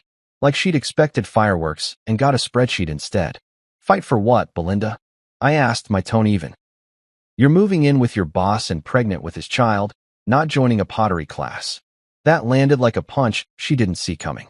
Her mouth opened, but no words came out. The silence stretched long enough to make both of us uncomfortable. Then she grabbed her phone, muttered something about needing space, and stomped off toward the bedroom. I didn't follow her, didn't beg, didn't ask questions. Instead, I sat there, watching the condensation trail down my water glass like it had all the answers I needed. My brain was running faster than a caffeine-fueled accountant during tax season. I was angry, sure, but under that anger was something sharper. Focus. I looked at the leftover rice, then at the woman disappearing down the hall, and I swear I felt this strange sense of peace. Like, yeah, this is it. The plot twist my therapist warned me about. And in that moment, as the door to our bedroom slammed, I mentally opened a brand new Excel sheet in my head and titled it, Operation Bye Bye Belinda. Column A, Assets. Column B, Passwords. Column C, Exit Strategy. I even gave it a color-coded format, because if I was going to dismantle a marriage, I wanted it to look organized. I sat back, exhaled, and smiled. A real one this time. Not because I was happy, but because I knew something she didn't. Calm wasn't weakness. It was precision. She thought she'd just detonated a bomb. She didn't realize I was the guy who built the fallout shelter. She came back out a few minutes later, hair tied up, face freshly washed, wearing one of my t-shirts like she was auditioning for sympathy. "You're not saying anything," she muttered, almost defensive. "You don't even care?" I shrugged. "Care's expensive. I'm saving mine for someone who deserves it." Her eyes narrowed. "You're unbelievable."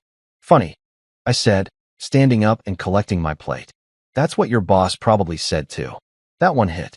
She huffed, stomped past me again, and slammed the bedroom door again.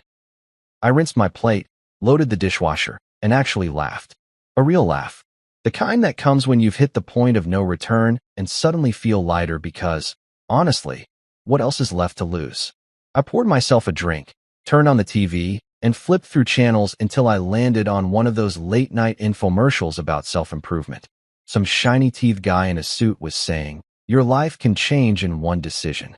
I raised my glass to the screen and said, "Cheers to that, buddy." Around midnight, I heard her crying through the door.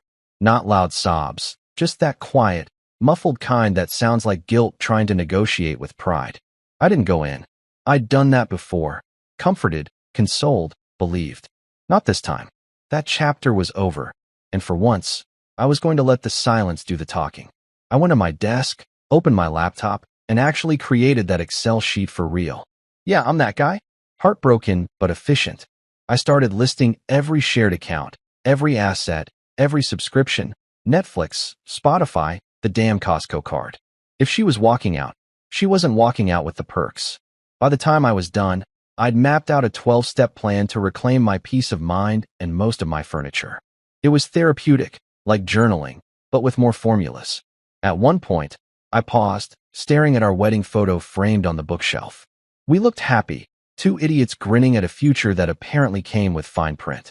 I walked over, picked it up, and set it face down. Not out of anger, just closure. That version of us didn't exist anymore, and honestly, good riddance. The house was quiet. Too quiet. I missed the days when quiet meant peace, not aftermath. But then, somewhere between the hum of the refrigerator and the ticking of that damn wall clock, something in me settled. The ache didn't vanish, but it stopped screaming. That's when I realized, maybe this wasn't the end of my life. Maybe it was the start of my rebranding arc. I sat on the couch. Milo, the dog, my only reliable roommate, jumped up beside me, his head tilting like he was asking, "We good, man?" I scratched behind his ears and said, "Better than ever, buddy. We're downsizing drama." He wagged his tail, which I took as emotional support. The next morning, I'd probably have to face her again. Pretend to coexist while pretending not to see her texts from Mr. Bossman. But tonight, I let myself breathe. I'd survived the confession. The bomb went off, and I was still standing. Barefoot, bruised ego, but standing. As I turned off the lights and headed to bed, on the couch, obviously, I muttered to myself, "You did good, man." Because sometimes surviving is enough. I pulled a blanket over myself, stared at the ceiling, and smiled one last time. Not because of her. Because of what she'd just given me. Clarity, motivation, and the rarest gift of all, a clean break disguised as betrayal. And right before sleep took over, I thought about how tomorrow would go. She'd probably wake up pretending nothing happened. Maybe she'd make coffee. Maybe she'd try to act normal. But I knew better. The moment she confessed, she set off a countdown she didn't even know existed. Day one of Operation Bye Bye Belinda had officially begun. And damn, it was going to be beautiful. Morning sunlight used to mean something peaceful. Fresh starts, new chances, the smell of coffee, the illusion that life wasn't a complete circus. Not today. The sunlight crawling through my blinds felt judgmental, like even nature was in on the gossip. I woke up on the couch, neck sore, dignity bruised, and the faint echo of last night's. I slept with my boss still buzzing like a mosquito in my skull. You know what's funny? Betrayal doesn't wake you up with a slap. It wakes you up with clarity. And a cramp. I rolled over, groaned, and checked the clock. 7:13 a.m. I had exactly 47 minutes before she emerged from the bedroom, pretending life was normal. So, I did what any emotionally stable, freshly betrayed husband would do. I made coffee strong enough to file for divorce on its own. The sound of the coffee maker sputtering filled the kitchen. That smell, normally my favorite, hit different. This wasn't comfort. This was caffeine for war. I stood there in my boxers and an old t-shirt that said, "World's okayest husband." The irony stung. And then I heard it. Her voice. That familiar, casual tone like she hadn't detonated my evening 12 hours earlier. "Coffee, please," she called out, stretching her syllables like I was her personal barista in this emotional Starbucks we apparently lived in. Usually, I'd bring it to her with foam art, maybe a dumb heart shape on top, because I used to believe in trying. I'd even drop a kiss on her forehead, like an idiot who thought loyalty was a team sport. Not today. Today I stood in the doorway, sipping my own cup, smiling like a man who'd just discovered the Wi-Fi password to freedom. She looked at me from the bed, hair messy, face unbothered, like betrayal was part of her skincare routine. "Coffee?" she asked again, impatient. "Oh," I said, tilting my head. "You mean the one-night stand special? Comes black, bitter, and served cold." The way her eyes blinked, once, twice, confusion blooming like a bad rash, was pure art. She actually had the nerve to look offended. What's that supposed to mean? I took another slow sip, because timing matters in these things. "I think you know, Belinda." Unless amnesia was part of the pillow talk. She frowned, sitting up, clutching the blanket like it could hide her shame. "You're still mad about last night?" I raised an eyebrow. "Still? You confessed to cheating, bragged you'd do it again, and went to bed like you just finished reading a bedtime story. So, yeah, still might be understating it." She huffed, brushing her hair back. "I was drunk." "Right?" I said, nodding. "Because tequila makes you honest, not creative." "You didn't invent that story. You just lost the ability to filter it." For a second, she looked guilty. Then, like clockwork, came the deflection. "You've been distant lately. Always working. You made me feel neglected." Ah, there it was. The classic villain monologue. "You made me cheat." I almost clapped. "I'm sorry," I said, voice dripping with sarcasm. "I didn't realize loyalty was something you canceled when the Wi-Fi got slow."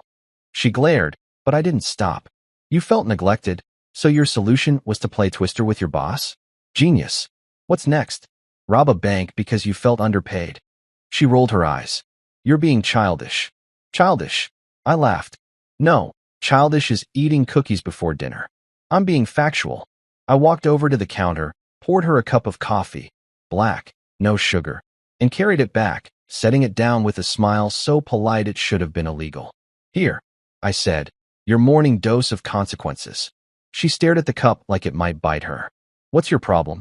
"Belinda," I said, leaning on the doorframe. "My problem is I used to think we were a team. Turns out I was playing basketball while you were interviewing for the other side's cheer squad." Her lip trembled for half a second. Then she recovered, grabbed the cup, and took a sip just to prove a point. I swear, the bitterness hit her soul. She set it down fast. "You're being dramatic." "No," I said, "I'm being honest. You should try it. I hear it's trending this season." For a long moment, we just stared at each other, the kind of silence that doesn't need words because the air's already screaming. She tried to hold my gaze, but guilt's heavy. Eventually, she looked away. "I made a mistake," she whispered. I tilted my head. "Just one?" "Because that's not how you described it last night." That one landed. Her shoulders tensed, and she started fiddling with the blanket again. "Can we not do this first thing in the morning?" "Oh, sorry," I said, mock apologetic. "I didn't realize betrayal had office hours." She scowled. "You're an ass." "Thank you," I said, sipping again. "Took years of marriage to earn that title." She swung her legs out of bed, clearly done with my entire existence. "I don't have time for this," she muttered, heading toward the bathroom. "Of course not," I said. "You've got to get to work. Wouldn't want to keep your boss waiting." Her hand froze on the door handle. Bingo. She turned around, fire in her eyes. "You're not funny." "Oh, I disagree," I said, grinning. "I'm hilarious. You just lost your sense of humor around the same time you lost your moral compass." She disappeared into the bathroom, slamming the door. The sound echoed through the house, but it didn't shake me. I felt good. Not healed, not happy, but powerful.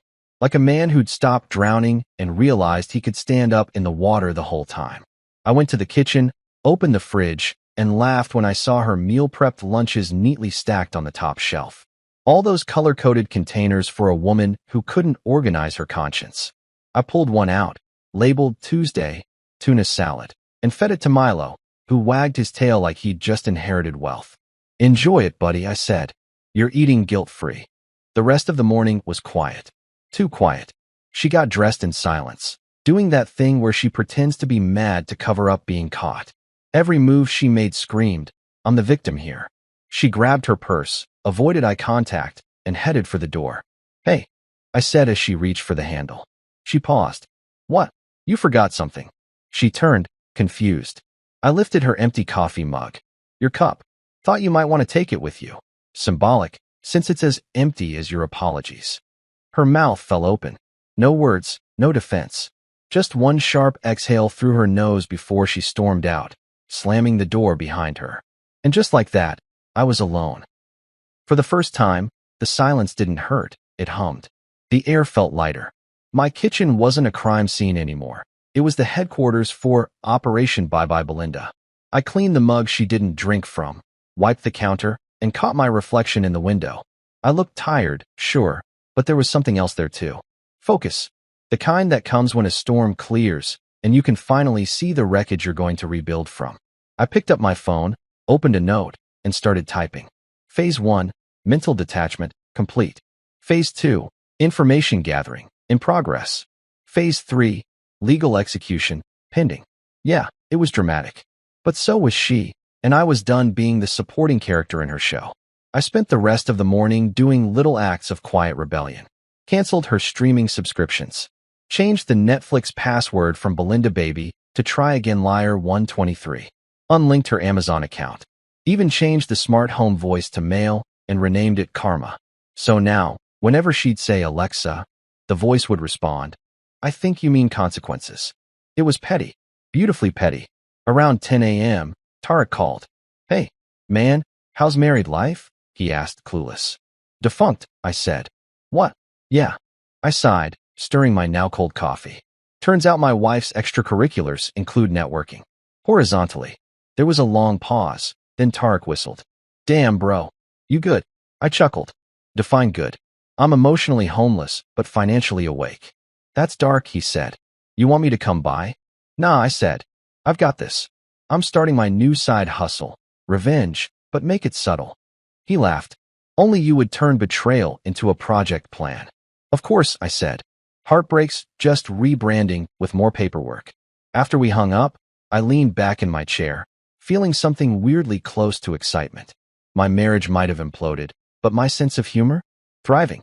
By noon, she texted, "We need to talk tonight." I stared at the message for a full minute before replying. Sorry, busy making coffee for someone faithful. Petty? Absolutely. Satisfying. Beyond measure. I set my phone down, poured another cup for myself, and raised it in a toast to the quiet. "Here's to mornings without pretending," I said aloud. Milo barked, like he agreed. And for the first time in months, my coffee didn't taste bitter. It tasted like freedom. If you told me a month ago that my post-breakup coping mechanism would involve Excel, I would have laughed in your face. But there I was, a day after Belinda's morning performance of Coffee, Please, sitting in my home office in pajamas, drinking cold brew out of a whiskey glass, creating what might be the most emotionally satisfying spreadsheet ever conceived. While she was at work, or whatever she was calling her extracurricular activities these days, I began my new favorite hobby, data collection. Forget yoga, meditation, or journaling. Revenge organization therapy? That was my jam. I opened my laptop, cracked my knuckles, and titled a new document, Operation Bye Bye Belinda, Assets, Accounts, and Annihilation. Column A, Accounts. Column B, Passwords. Column C, Transfer Status. Column D, Emotional Damage Level. I wasn't crying, I was auditing. See, Belinda always said I had control issues. What she didn't realize was that control is just responsibility with better branding. So, while she was out building her career, practicing workplace betrayal, I was building my firewall. My first stop, joint bank accounts. I logged in, changed the password from Love Wins 2020 to Karma Wins 2025, and set up notifications for any transaction above $5. I also might have renamed the savings account from Vacation Goals to You Played Yourself. Then came insurance policies, life, car, health, you name it. I dug through drawers like a detective in a Netflix series called CSI, Marriage fraud. By the time I found her hidden folder labeled Private Docs, I was practically humming. Inside were old receipts, tax forms, and a love note from 2018 that read, "We'll always be each other's person." I stared at it for a second, laughed, and said, "Guess she outsourced that position." Then I fed it to the shredder. Therapy in motion. But the real joy came when I got to the passwords. Oh, the passwords. I had every single one stored in a secure manager, because unlike Belinda, I don't trust easily. I printed the list, highlighted the ones I planned to change, and labeled them like trophies. Netflix, done. Amazon, done. Spotify, access revoked. Enjoy ads, traitor. Email. Oh, this one was fun.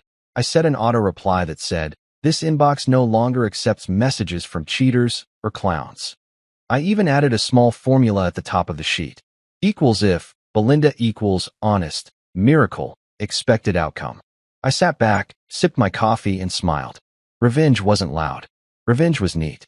Around noon, I texted my best friend Tarek. Now, Tarek's the kind of guy who believes that every emotional problem can be solved with either encryption or tacos. He's an IT consultant by day and a chaos enthusiast by night. I sent him a simple message. "Need your help securing my emotional assets." He replied in 10 seconds. "You're finally hacking her?" "No," I wrote. "Just locking down everything before she gets creative." "So, digital divorce prep?" "Exactly. Operation Bye Bye Belinda. I'll bring my laptop and queso." By 3 p.m., Tarek was in my living room, barefoot, eating chips on my couch, while scanning through my laptop like it was a hostage situation.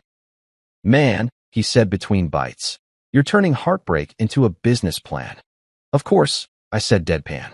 "Divorce is just emotional rebranding. I'm pivoting." He laughed so hard, he almost spilled salsa on my keyboard. "You're serious?" "Completely.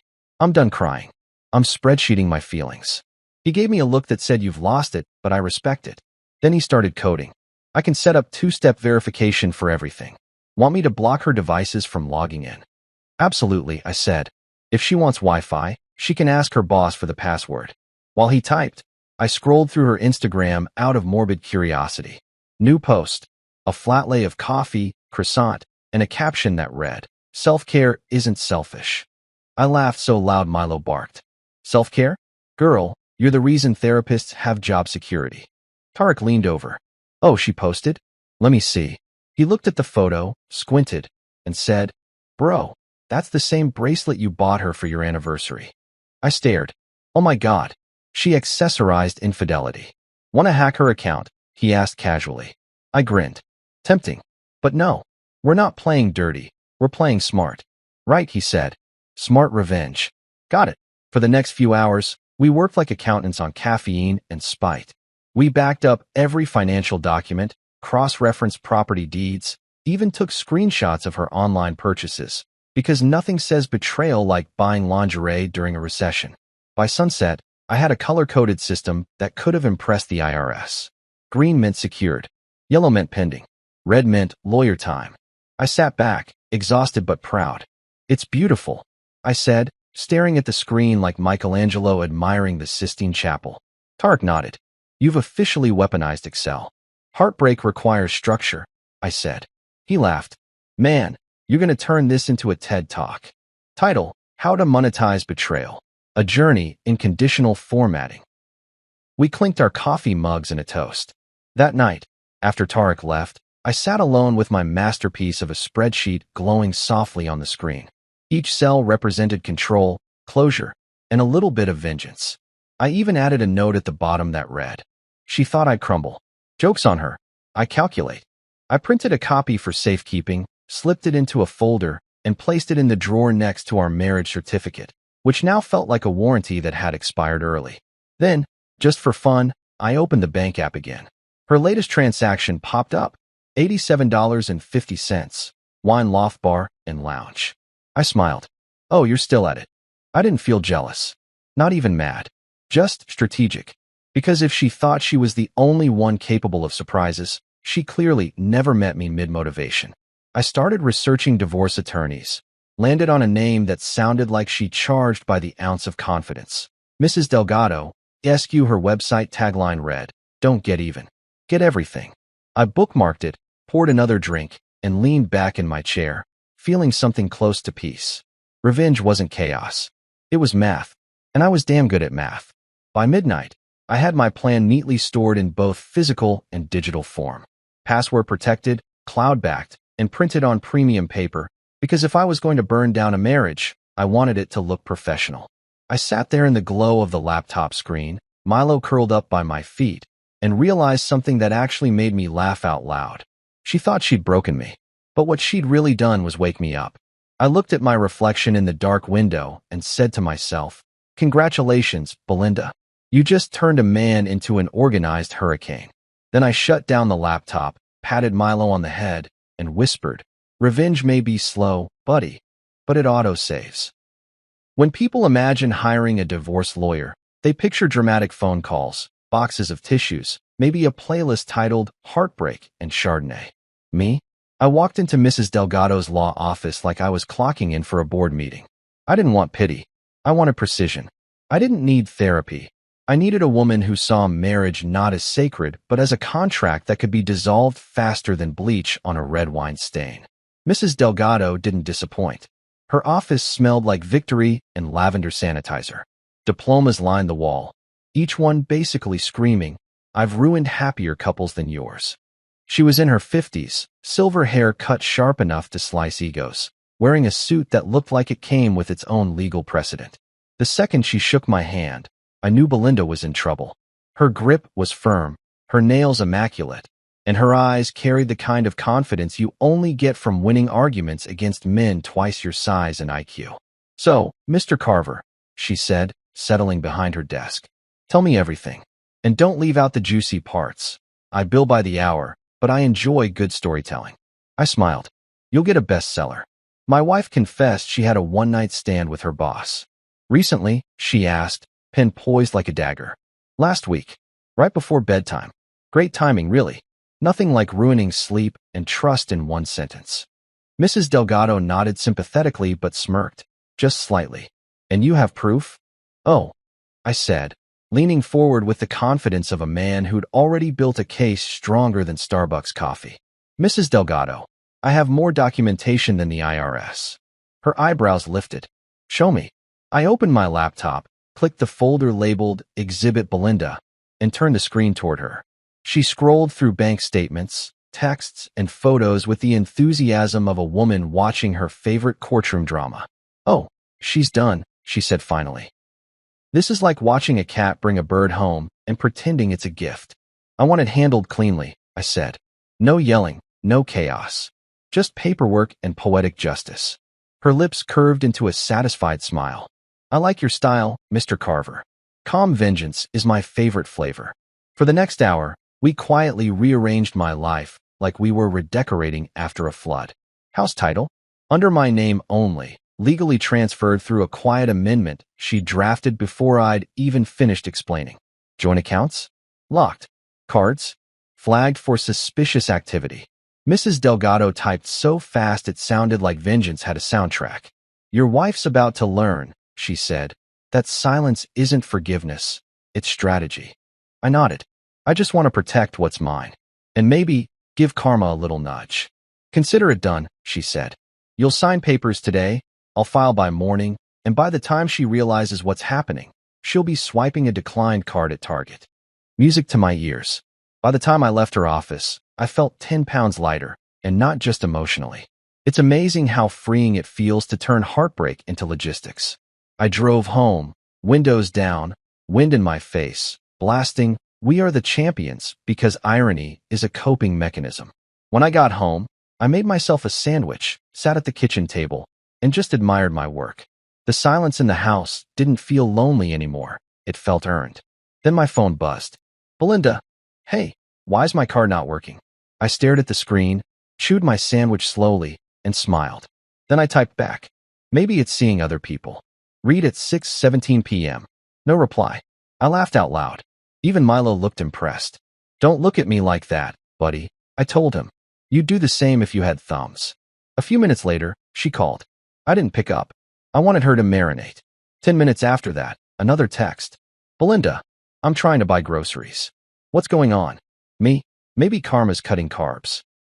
I tossed my phone aside and poured myself a drink. God, it felt good. Not cruel, just balanced. The universe had been tipping in her favor for too long, and I was just redistributing resources. Around 8, Tarek called. You sound happy, he said suspiciously. I met Delgado, I said. The lawyer? Yeah. She's like if Judge Judy and Wonder Woman had a love child. He laughed. That good. She reorganized my financial life in an hour. I feel spiritually audited. He whistled. So what's next? Now, I said, leaning back. Now I wait. Delgado's filing the paperwork, locking down the rest of the accounts, and I'm sitting here watching justice slow cook. He chuckled. Damn, you really went full spreadsheet on this. Of course, I said. If she can multitask between lies, I can multitask between revenge and meal prep. He laughed harder. You're sick, man. I prefer methodical. We hung up after a few jokes about Belinda's inevitable meltdown. I poured another drink and flipped on the TV, but I couldn't focus. My phone buzzed again, this time with a voicemail notification. Curiosity 1. I hit play. Her voice, small and tight. Oliver, please call me. My card got declined at the pharmacy. I needed to pick up something important. I smirked. Hope it was humility. I didn't call back. I didn't even feel bad. This was the woman who'd looked me in the eye and confessed her affair like she was reading a grocery list. She'd earned this little inconvenience. The next morning, I met with Mrs. Delgado again to sign final documents. She had a file thicker than a Bible, neatly tabbed and labeled. All you need to do, she said, sliding it across, is sign here, here, and here. And congratulations, Mr. Carver. You're about to become independently unbothered. I signed each page with the satisfaction of a man autographing his own comeback story. When I was done, she said, now one last thing. Do you want to freeze her access to the joint car lease? I grinned. Absolutely. Let's see how her boss likes playing chauffeur. She chuckled, tapping a few keys. Done. Anything else? I thought about it, then asked, can we flag her credit for a review? Mrs. Delgado's grin widened. We can absolutely do that. God, I love this woman. As I was leaving, she said, you're handling this remarkably well. Organization is cheaper than therapy, I said. That earned me a laugh. Driving home, I passed Belinda's office. Big glass building, full of people pretending to love spreadsheets and pretending not to gossip. For a second, I thought about walking in, giving her boss a polite nod, and saying, thanks for the free motivation. But I had bigger plans. This wasn't about confrontation anymore. This was chess, not checkers. I stopped at a coffee shop instead, got my usual black, and sat by the window. I started sketching out my next move. If Mrs. Delgado was the attorney of destruction, I needed her counterpart, the accountant of ascension. Someone to help me rebuild smarter, richer, and legally bulletproof. Enter Marcus Chun, CPA and part-time miracle worker. Tarek referred me, said the guy, makes the IRS blush. I called him that afternoon. Marcus Chun. He answered, voice smooth, calm, like a financial therapist. Hi, I said. I'm looking for help untangling some, joint finances. Divorce? You're good. He chuckled. I'm better than good. I'm efficient. Send me everything. I emailed him the spreadsheet from Operation Bye Bye Belinda. He called back in 10 minutes. Sir, he said, awed. This is immaculate. You categorized emotional damage levels. I shrugged, though he couldn't see it. Helps with perspective. He laughed. I'll handle the financial transfers. You handle not texting your ex. Deal, I said. 2 professionals, one in law, one in numbers, were now handling my cleanup. And me? I just had to sit back and sip coffee like a man watching karma hit its milestones. By evening, Delgado emailed. Filed and confirmed. Expect updates within 72 hours. 3 days. In 3 days, my life would be officially Belinda-free. That night, as I sat on the porch watching the sunset, I realized I hadn't checked her social media all day. That was progress. I didn't need to see her filtered, healing journey. I was living mine, unfiltered and tax-deductible. At 9:42 p.m., another text came through. Belinda, I don't know what's happening, but this is cruel. I looked at the message for a long second, then typed. It's not cruelty, Belinda. It's closure, spelled correctly, for once. Send. I turned off my phone, leaned back in my chair, and let the quiet settle. Mrs. Delgado was right. Silence isn't forgiveness. It's strategy. And damn, was mine working beautifully. A week later, Belinda claimed she had a late meeting. Cute. That phrase had become the national anthem of cheating spouses everywhere. Late meeting translates to, I'm about to betray you in high definition. She said it with her usual fake casual tone, wearing that tight black dress that used to be reserved for anniversaries, not accounting discussions. She spritzed perfume like she was prepping for battle, then leaned in and kissed me on the cheek. I caught a whiff of betrayal disguised as Chanel. Don't wait up, she said. I won't, I replied, smiling just enough to make her wonder if I knew something. Because I did. See, I'm not the jealous type. I'm the data collection type.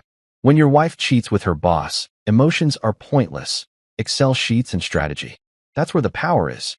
So when she left, I finished my sandwich, poured another cup of coffee, and activated Phase 4 of Operation Bye Bye Belinda, the stakeout. I wasn't doing it out of obsession. I was doing it for closure and maybe evidence. Because when you're dealing with someone who lies professionally, screenshots are the only language they understand. Now, a man in my position doesn't just follow his cheating wife in his own car. No, that's amateur hour. I rented a gray sedan from Hertz, the kind of car that screams divorced accountant with nothing left to lose. I even wore a baseball cap and hoodie. I looked like the human version of background noise. As I sat in that rental, parked a block from her office, I realized how absurd it all was. Me, a grown man, watching my wife's workplace like I was in some off-brand spy movie. But then, at exactly 6:42 p.m., the office door opened. And there she was, my soon-to-be ex, walking out with her boss, the man himself, Mr. Forehead Shine 3000. Let me describe this dude. Picture a middle-aged man with a hairline retreating faster than his morals, wearing a suit that cost too much to cover so little integrity. His laugh was loud, fake, and probably flammable. They were talking too close. You know that kind of close that makes you want to Lysol your soul? Yeah, that. They crossed the street, his hand accidentally brushing her back like she was a malfunctioning printer he was trying to reset. I clenched my jaw, not out of rage, but out of second-hand embarrassment. Watching them flirt was like watching two raccoons fight over a shiny trash can. They got into his car, a silver Lexus that screamed midlife crisis, and drove off. I followed at a respectable distance because, again, I'm not reckless. I'm strategic. They headed downtown, right into the heart of temptation, the Ember Lounge, a bar so pretentious it served artisanal ice. I parked 2 blocks away, walked in like I belonged there, and found a spot in the corner booth.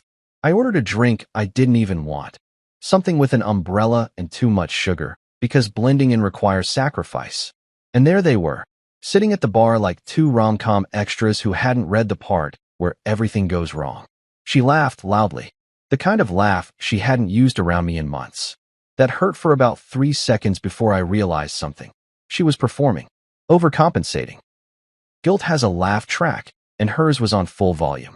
I took out my phone, opened the camera app, and started recording. Photos, videos, timestamps. Each one labeled in my notes like Netflix episodes.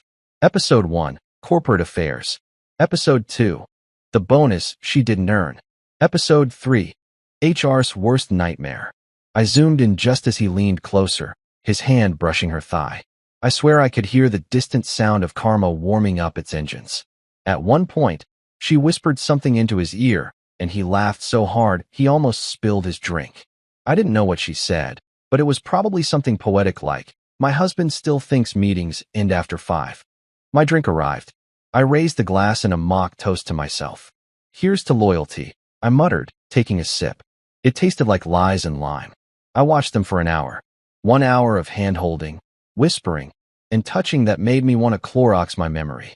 Around 9:15, they finally stood up. She adjusted her dress, he adjusted his ego, and they headed out.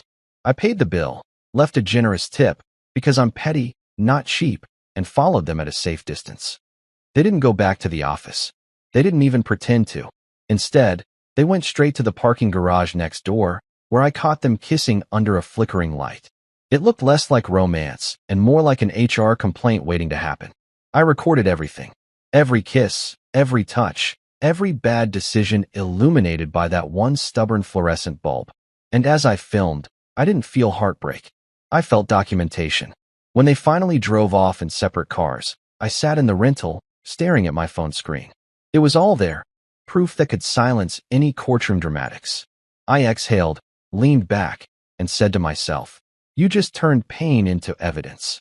Congratulations, you're officially your own private investigator." Back home, I called Tarek. He picked up on the second ring, already chewing something.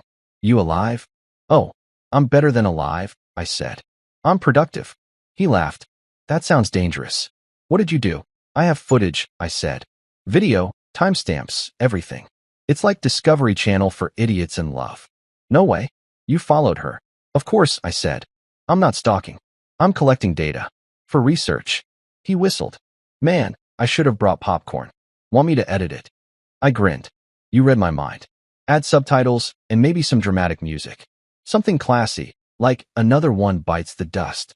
"Got you," he said. "You want transitions or straight cuts?" "Transitions," I said. "This betrayal deserves smooth fades." He cackled. "You're insane." "I love it." While Tarek worked his editing magic, I went to the kitchen and poured myself a glass of whiskey. Not out of sadness, out of celebration. It's not every day you catch betrayal in 4K. The next morning, I woke up to a notification. Video file, corporate affairs, final cut.mp4. Tarek had delivered. I hit play. The opening sequence was cinematic, soft jazz, black and white filter, and a title card that said, "Based on poor decisions and cheaper wine." Then came the footage, Belinda and her boss, laughing, touching, the kiss. Tarek even added dramatic slow motion at the perfect moments. It was art. Petty art. Halfway through, I was laughing so hard I had to pause it. Milo looked at me, confused, like, "You okay, man?" "Oh, I'm fantastic," I told him. Netflix could never. By noon, I'd saved the video in 3 different folders, 2 drives, and 1 encrypted cloud. You don't collect gold and leave it unguarded. That afternoon, I went to see Mrs. Delgado again. She took one look at my smug face and said, "You found something." "Better than something," I said, handing her a flash drive. "I found cinema." She plugged it in, pressed play, and within 30 seconds, she was laughing. Actual laughter, the kind that echoes with disbelief and joy. "Oh, this is beautiful," she said. "Do I hear jazz? Classy, right?" "Very. The judge will love it." I grinned. "So what's next?" "Now," she said, "we add this to the file. Judges love evidence with timestamps. It screams competence." As she spoke, I realized something. I wasn't sad anymore. I wasn't angry. I was free. Watching her fall apart from a distance wasn't cruelty. It was closure in high definition. When I got home that evening, my phone buzzed again. "Belinda, can we talk tonight?" I stared at it, smirked, and replied, "Sorry, got a late meeting." No response. Just silence, the sweet kind. I sat back on the couch, raised my drink, and toasted to the calm. Because for the first time in weeks, I wasn't reacting. I was orchestrating. Belinda thought she was the star of the show, but the truth was, she'd just been demoted to background noise. And I was finally the director. You ever see one of those crime documentaries where the detective lays out all the evidence on a big table and just stands there, staring at it like the universe is whispering secrets through a thumb drive? Yeah, that was me. Except I wasn't solving a murder. I was documenting a slow-motion emotional homicide committed by my wife, Belinda. That night, after I got home from Mrs. Delgado's office, I decided it was time for my own little crime scene exhibit. I poured myself a glass of whiskey, grabbed a stack of printed screenshots, receipts, and a highlighter, and got to work. The dining table that once held romantic dinners and anniversary candles now looked like the season finale of CSI, Marriage Edition. The first folder was labeled Bank Activity, the financial affair. Oh, it was juicy. Late-night Uber rides to conference venues, Venmo payments to a user named J, Martin Wineglass winking face, and a $300 Sephora purchase 2 days before her team-building retreat. Subtlety clearly wasn't her department. The next folder? Text messages. Hundreds of them. Each one a little nugget of heartbreak and stupidity. "Belinda, you make spreadsheets sexy." Him. "I bet you're amazing at data entry winking faced." I actually laughed out loud. "Data entry? That's your flirting game? God, you two deserve each other." Even Milo, who was sitting by my chair, tilted his head like he couldn't believe humans were this dumb. I took a deep breath and kept going. Email confirmations for hotel stays, restaurant bills, and one particularly damning invoice from the Ember Lounge, the same place where I'd filmed her corporate comedy hour with her boss. The timestamps lined up perfectly with my footage. Oh, it was beautiful. Even Mrs. Delgado would have cried tears of legal joy. I printed everything, every message, every transaction, every emoji that now made me want to throw my phone in the ocean. Then I laid them all out on the table, piece by piece. The room was dead quiet except for the sound of paper sliding against wood. When I finally stepped back, I almost clapped. It was a masterpiece. My own personal evidence buffet. There were photos on the left, screenshots in the center, bank statements on the right, and at the top, my piece de resistance. The printed transcript of her voicemail confession from that fateful night. I had a one-night stand with my boss, and I'd do it again. Chef's kiss. I took a sip of whiskey, leaned on the counter, and admired my work like an artist at a gallery opening. Ladies and gentlemen, I said to Milo, tonight's exhibit is titled, How to Ruin a Marriage in 10 Easy Payments. Milo yawned. Typical critic. Then I opened my laptop and started organizing everything into a presentation folder. You know, something sleek. Because if I was going to dismantle her reputation in court, I wanted to do it with style. Mrs. Delgado always said, never underestimate the power of presentation. I created tabs, timeline of deception, financial misconduct, moral bankruptcy, and my personal favorite, text that aged like milk. By midnight, I had a binder so thick it could double as a doorstop.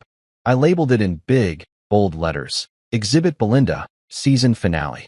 Every page told a story. Every screenshot whispered, you really thought you could get away with this? And the best part? I didn't need to say a word. The evidence screamed louder than I ever could. Even Milo seemed to feel the gravity of it all. He sniffed the binder once, sighed deeply, and gave me a look that said, she really risked steak night for this guy? I know, buddy, I said, patting his head. Some people just aren't built for loyalty or good taste. I sat back, watching the soft glow of the desk lamp cast long shadows across the papers. It almost looked poetic. Revenge, but make it art.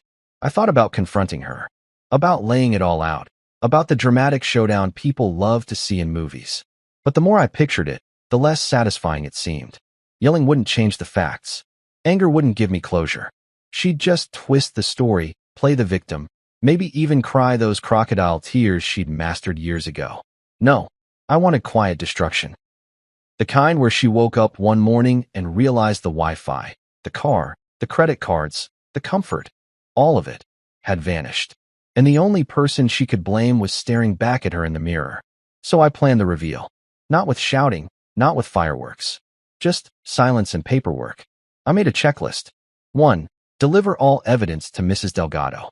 2. Lock personal accounts. 3. Transfer car ownership. 4. Remove her from insurance. 5. Leave envelope on her side of the bed.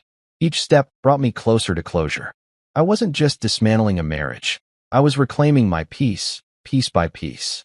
At one point, I paused to refill my drink and glanced at a framed photo of us from our honeymoon in Hawaii. We were smiling, bright, naive, so sure of forever. I picked it up, stared at it for a moment, then placed it face down on the table. That version of us didn't exist anymore. Around 1 a.m., I called Tarek because, let's be honest, revenge hits different when you have an audience. He answered half asleep. Bro, it's 1 a.m. Did you catch her again? Better, I said. I built a case. He yawned. You mean like emotionally or legally? Both, I said proudly. I have photos, receipts, text logs. My dining room looks like the FBI's work-from-home setup. That woke him up. You serious? Dead serious. I've even got categories. My favorite one's called When Adultery Meets Accounting. He started laughing. Man, you're not just moving on. You're writing a damn dissertation. Exactly, I said.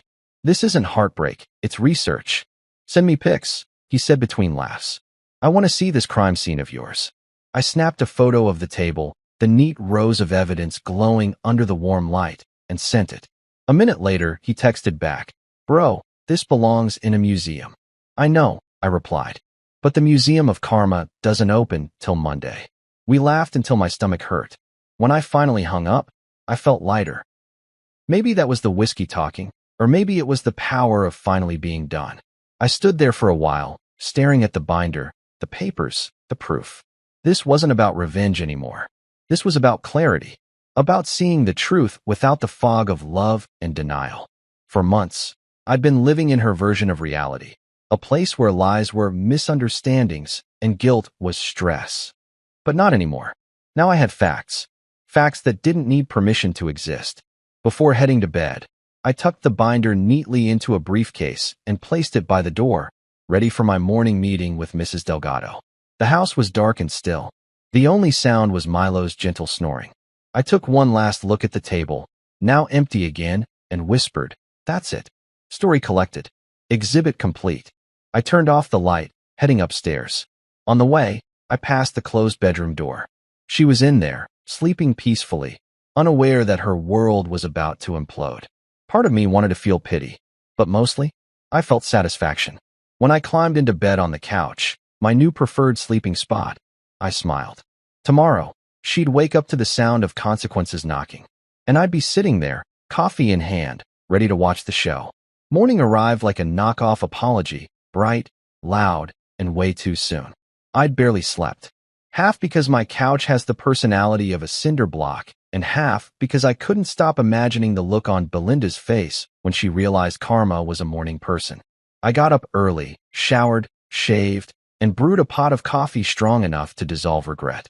It was D-Day, Deliverance Day.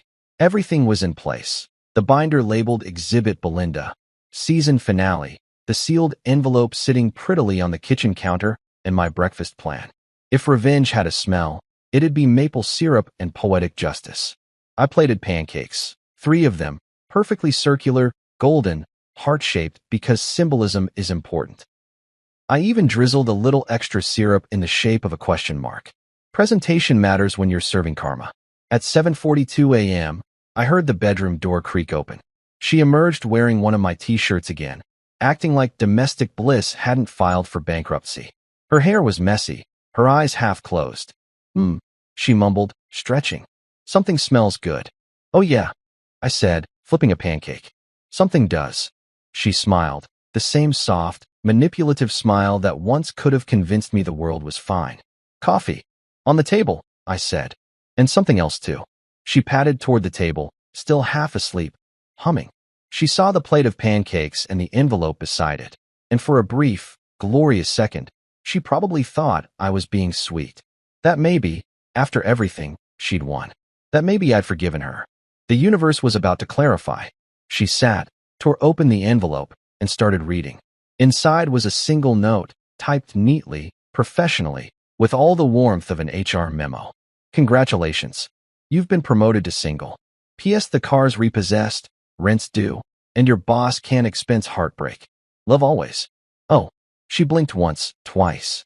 Then she read it again. Her mouth fell open like a trapdoor. "What the hell is this?" she said, voice climbing octaves like a panicked violin. I poured coffee into my mug, calm as a Sunday sermon. "It's your performance review," I said. "You scored high in creativity, low in ethics." Her eyes darted around, like the answers might be hiding in the cupboards. "You did something," she hissed. "Technically," I said, "Mrs. Delgado did most of the heavy lifting. I just signed the paperwork."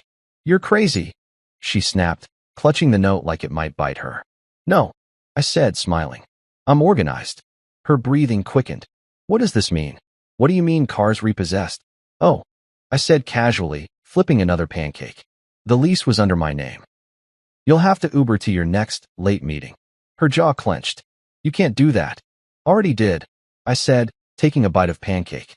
"Turns out I'm remarkably efficient when I'm betrayed before breakfast." She stood up so fast the chair screeched across the tile. "This is insane, Oliver." "Is it?" I asked, setting down my fork. "Because when you confessed your affair, you sounded pretty confident about your decision-making skills." "I'm just matching your energy." She threw the note on the table. "You're punishing me." I shrugged.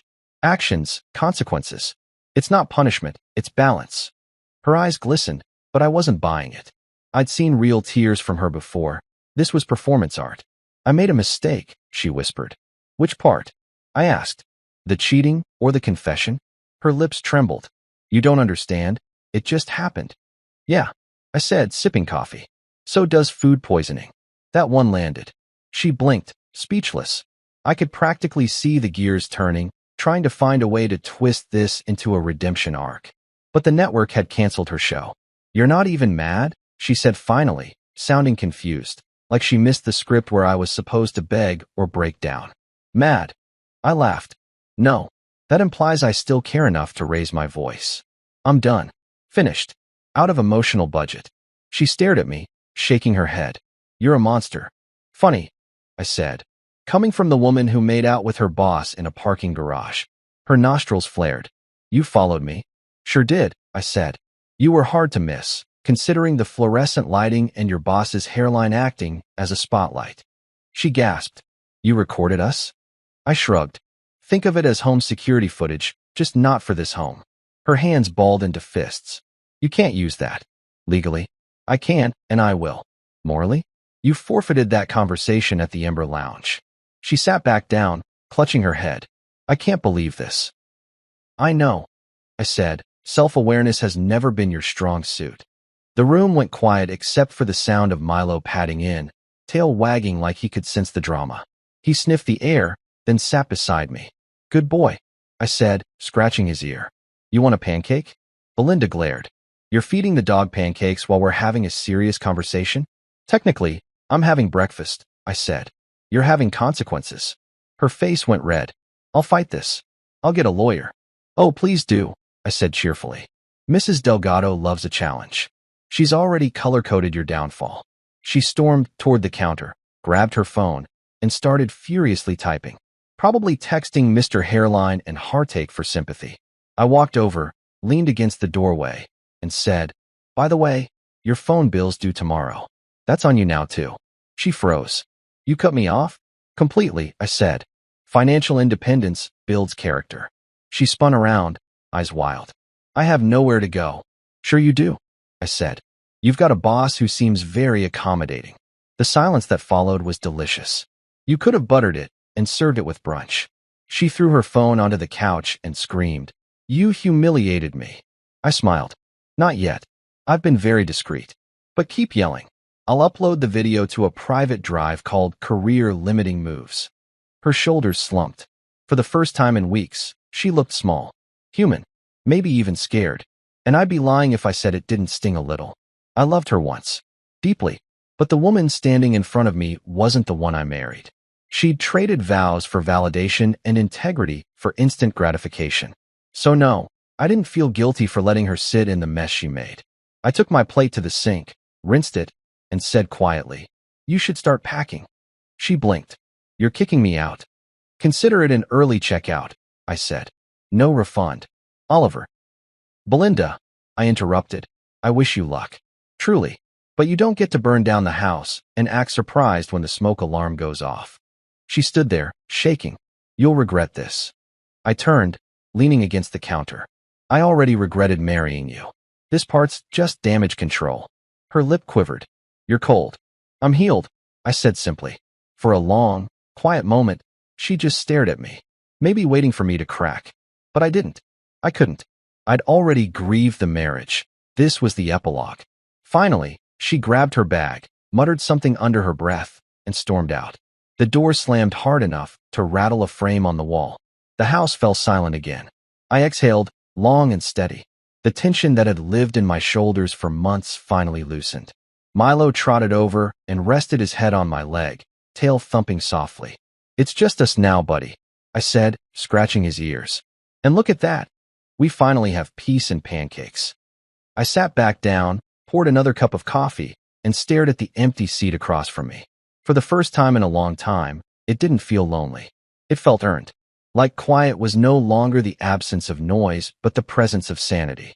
The phone buzzed. A text from Tarek. "Did she get the note?" I smiled and typed back. "She got the deluxe package." Screaming, denial, exit slam. 10 out of 10 performance. He replied with a laughing emoji and, "Damn, man. You're free." Free. The word looked good on the screen. I leaned back, watching the morning light spill across the kitchen. The same kitchen that had heard every fight, every fake apology, every lie. Today it felt new. Lighter. Like the house itself was relieved she was gone. I grabbed my phone again and opened my playlist. Song number 1. "Don't Stop Me Now." Fitting. I turned up the volume until Milo's ears perked. Dancing in pajama pants at 8 a.m. wasn't on my bucket list, but freedom does strange things to a man. I sang along, off-key, flipping pancakes with one hand and air guitaring with the spatula in the other. Halfway through the song, I caught my reflection in the microwave door, messy hair, wrinkled t-shirt, ridiculous grin, and thought, yeah, this guy's gonna be okay. Before heading out to meet Mrs. Delgado to file the final set of documents, I cleaned the kitchen, fed Milo, and tucked the envelope back into my drawer. A keepsake, not of her, but of the moment I took my life back. As I grabbed my keys, I noticed her mug still sitting on the counter, lipstick print and all. I considered throwing it out, then decided against it. No, let it stay. A reminder of what blind trust costs. I walked to the door, sunlight spilling across the floor. I took a deep breath, smiled, and whispered to myself, "Welcome to your new morning routine." Then I stepped outside, coffee in one hand, freedom in the other. If you've never been to divorce court, let me paint you a picture.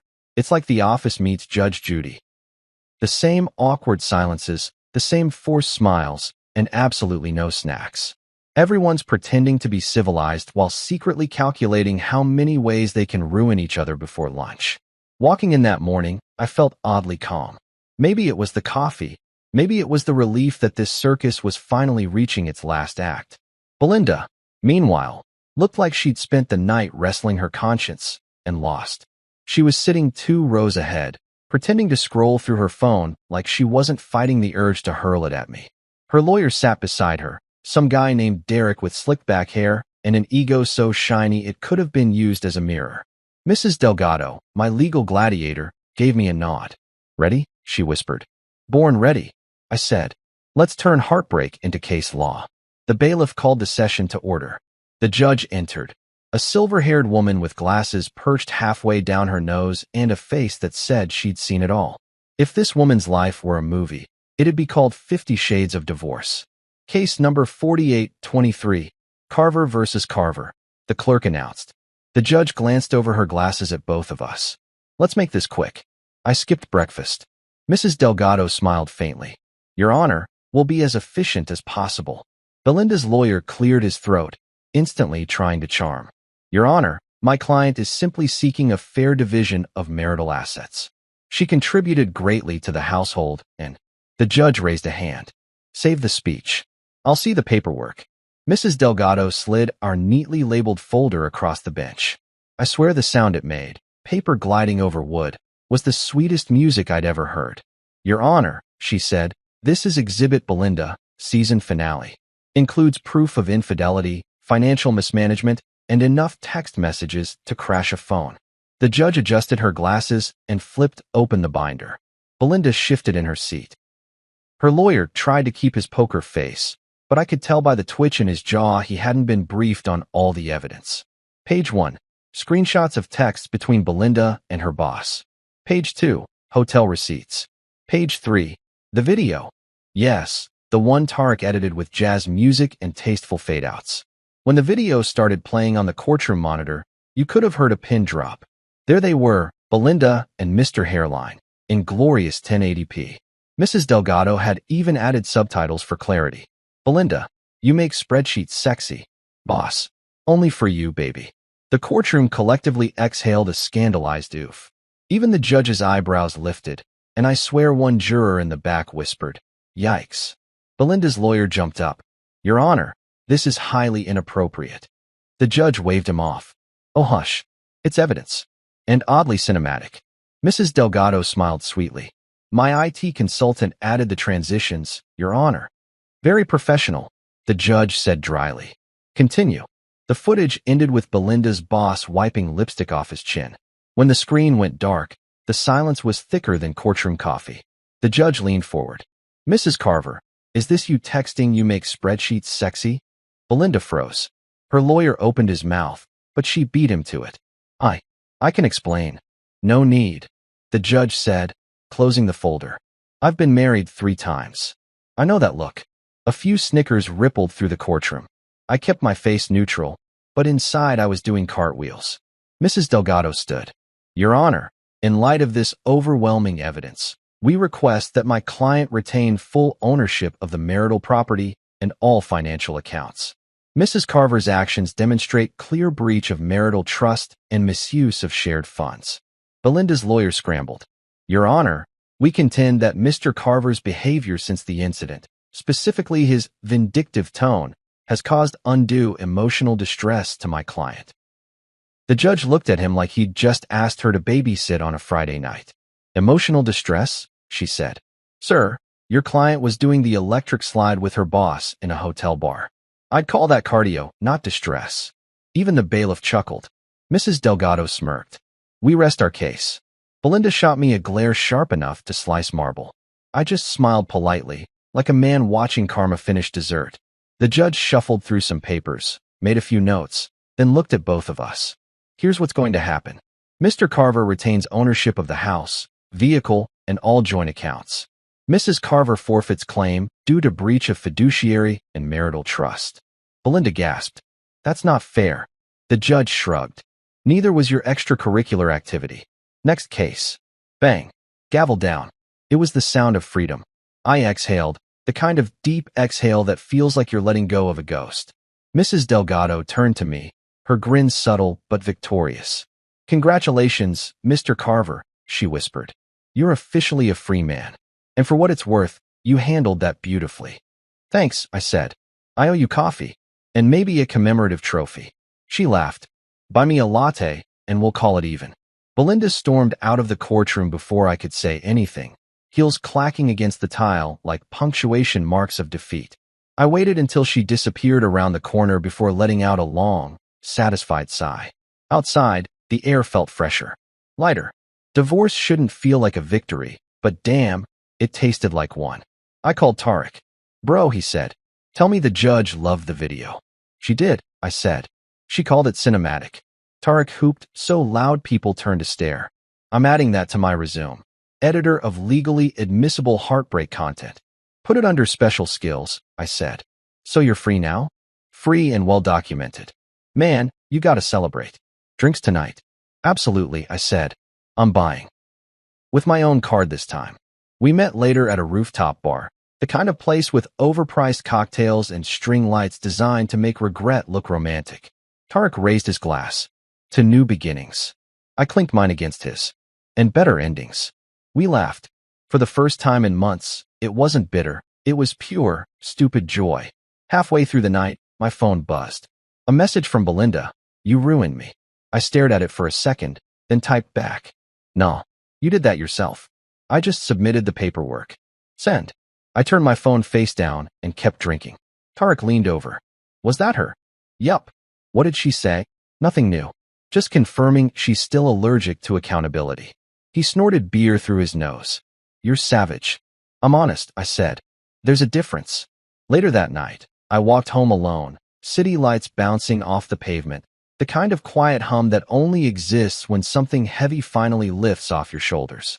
I passed a bakery that used to be our Saturday morning spot.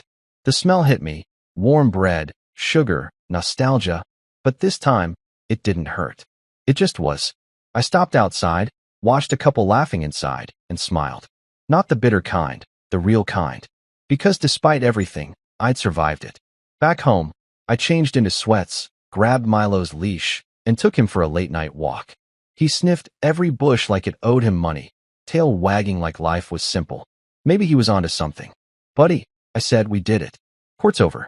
Freedom reinstated. He barked once, approvingly. When we got back, I poured myself one last drink, sat on the couch, and turned on some background jazz, the same kind Tarek had used in the video. Fitting soundtrack for the credits. I stared at the ceiling, replaying the moment the judge said the words, Mr. Carver retains ownership. That phrase was going to live rent-free in my head forever, unlike Belinda. I raised my glass in a mock toast to the empty room. Here's to honesty, loyalty, and knowing when to lawyer up.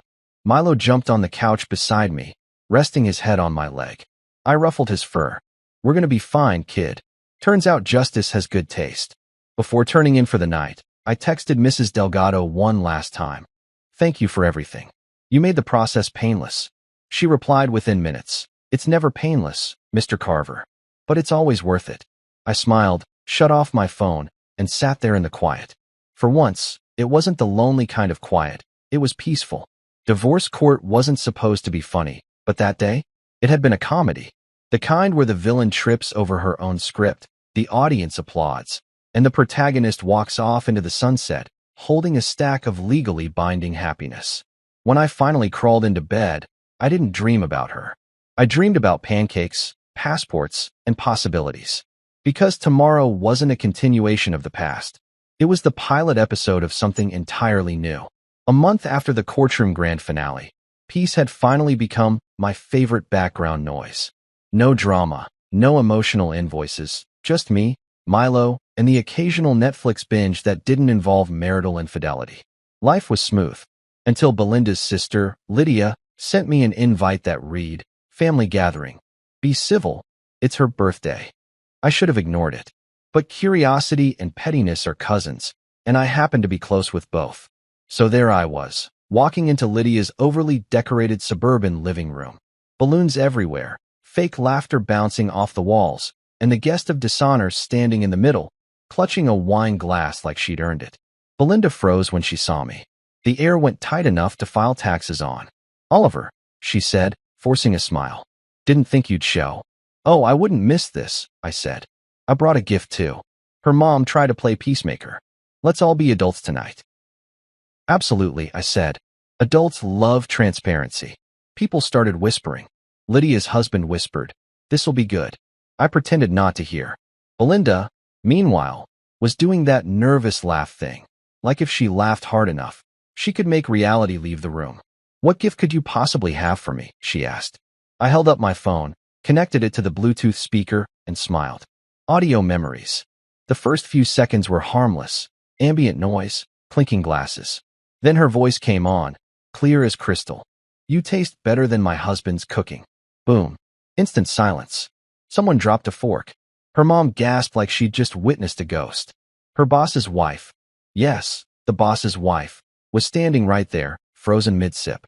You could feel the shock ripple through the room like an electrical surge. "Turn that off," Belinda screamed, lunging toward me, but I stepped back, calm as a yoga instructor. "Oh, come on," I said. "You said it publicly. I'm just helping you own it." Her boss's wife threw her wine in her husband's face. The guy choked, sputtered, and yelled. It wasn't what it sounded like, which made everyone laugh because, well, it sounded exactly like what it was. Belinda's mother fainted into the cake. Lydia yelled, "Not on the buttercream," because priorities. The whole place erupted in chaos, screaming, crying, arguing, and I just stood there, sipping my soda like it was a fine vintage. I leaned toward the nearest waiter and said, "Add that to my bill, please. Entertainment fee." Then I turned, smiled at the mess I didn't have to clean up anymore, and walked out. Outside, the night air felt good, light, free, earned. I slid into my car, rolled down the window, and whispered, "Happy birthday, Belinda." Some gifts just keep giving. It's funny how quiet can sound different after a storm. For months, silence used to feel heavy, like waiting for a fight to start. Now, it's peace with good acoustics. The only thing breaking at most mornings is Milo's tail thumping against the floor, demanding breakfast like rent's due. My new routine's simple.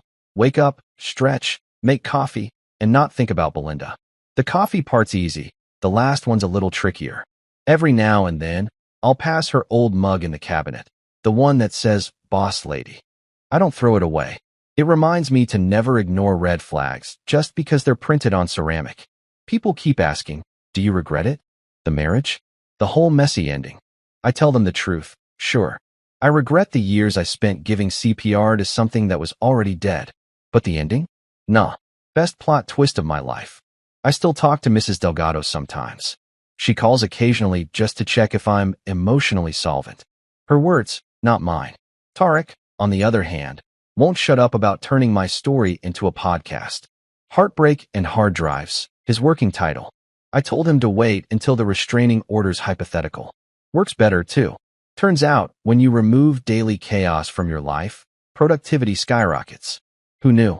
I've even started jogging again. Not for fitness, just to prove to myself I can run away from something without emotional baggage this time. Belinda? Last I heard, she's finding herself. Translation, jobless, carless, and probably allergic to accountability. Her boss got demoted after the birthday fiasco went viral. Thank you, Internet. Actions have consequences, and apparently, Yelp reviews. The best part of my mornings now is the small stuff. My pancakes don't burn. My Wi-Fi connects instantly. My peace of mind has a password only I know. Sometimes I'll look at Milo and say, "Buddy, you're the only one I'd share my passwords with." And he just blinks like, "Damn right." There's something liberating about rebuilding your life without needing permission. I used to think revenge was the reward, but it isn't. Pieces. Revenge just makes the story entertaining. Peace gives it a happy ending. Every weekend, I sit on the porch with a cup of coffee and a sense of humor sharp enough to cut through nostalgia. Sometimes I even laugh, remembering her line, "I'd do it again." And yeah, I believe her. But I'd do it again too, the part where I walked away. Because now, the only thing I wake up next to is my own damn sanity. And it doesn't lie, cheat, or need Wi-Fi to feel loved.